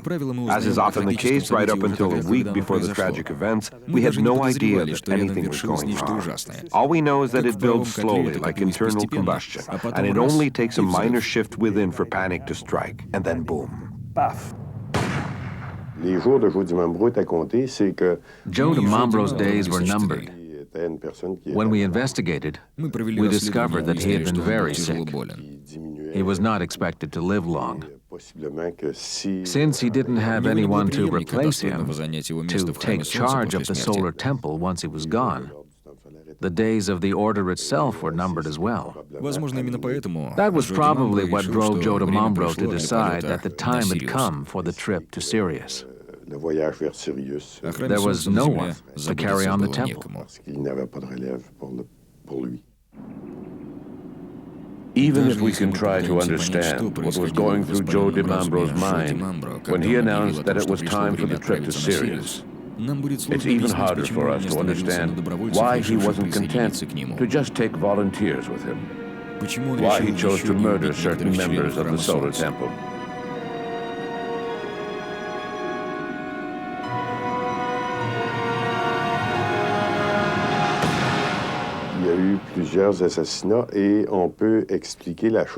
Several members were murdered, and I can explain why. In the teachings of the solar temple, there was one element that was fundamental. Eventually, they would be transported to Sirius. But members of the Order of the Solar Temple would not have committed suicide. Suicide was forbidden within the temple.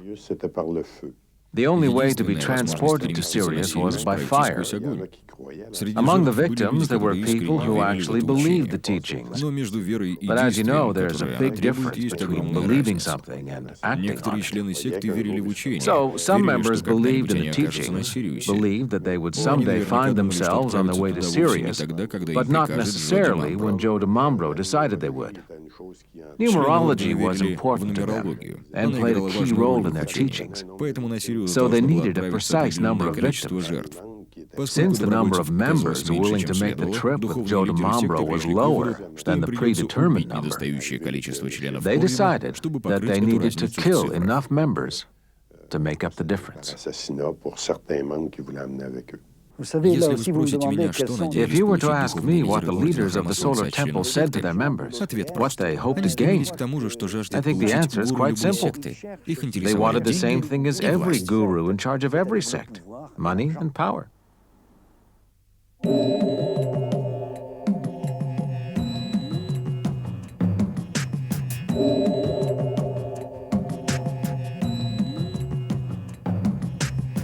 Barely 4 years after the Solar Temple horror, another cosmic visionary made the headline. This time in California, Marshall Herf Applewhite. In 1972, after receiving a series of treatments at a psychiatric hospital in Houston, Applewhite and one of his nurses, Bonnie Lou Nettles, began a spiritual odyssey based on their alleged contact with extraterrestrials. Dubbed the Two, Applewhite and Nettles used the Bible to attract followers to their flock, specifically the Book of Revelation, chapter 11, verse 3. I will give power unto my two witnesses, and they shall prophesy 1,260 days. Naturally, the two witnesses spoken of in the Holy Scriptures were none other than our two cosmic gurus, Applewhite and Nettles, who began to go by the names Bo and Peep.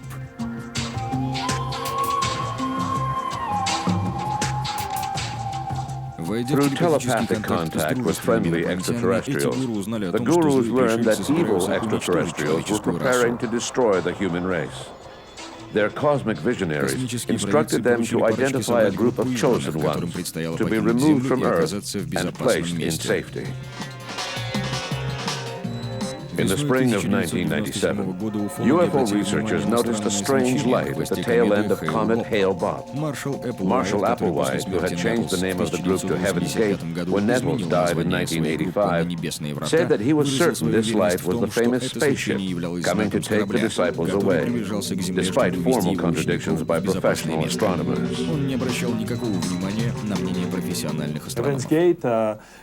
Heaven's Gate was a much more self-contained group. If there was any interaction with the outside world, it would have been through the internet, since several members had websites. But overall, they operated as a small group and kept to themselves, which led to the incidents that took place in California.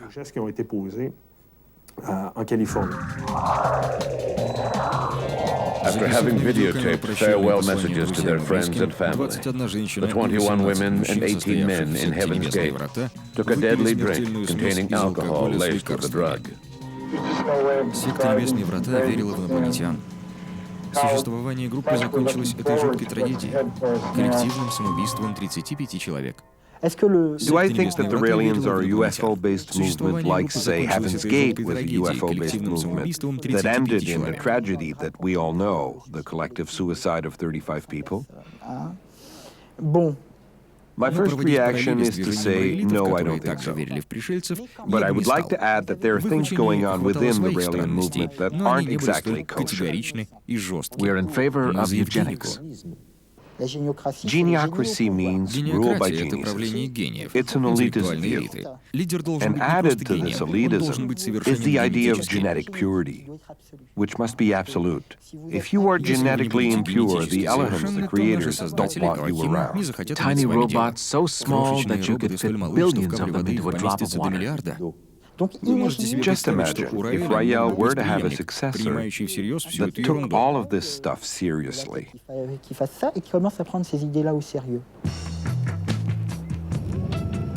The tragedies that took place within the Order of the Solar Temple and Heaven's Gate make us wonder if perhaps legislators and the police should take more drastic measures to prevent any further carnage.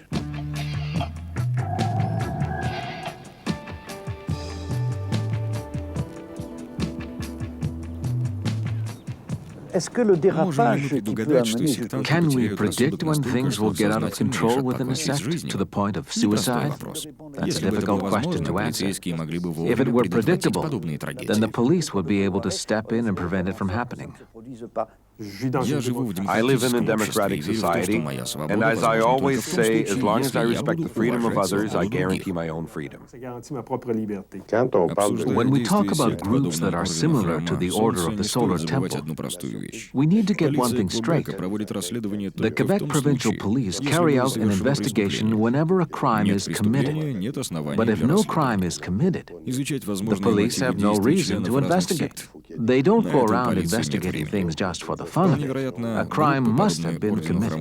Obviously, there are other groups that resemble the Solar Temple. But until a crime is committed, the Quebec police force does not get involved.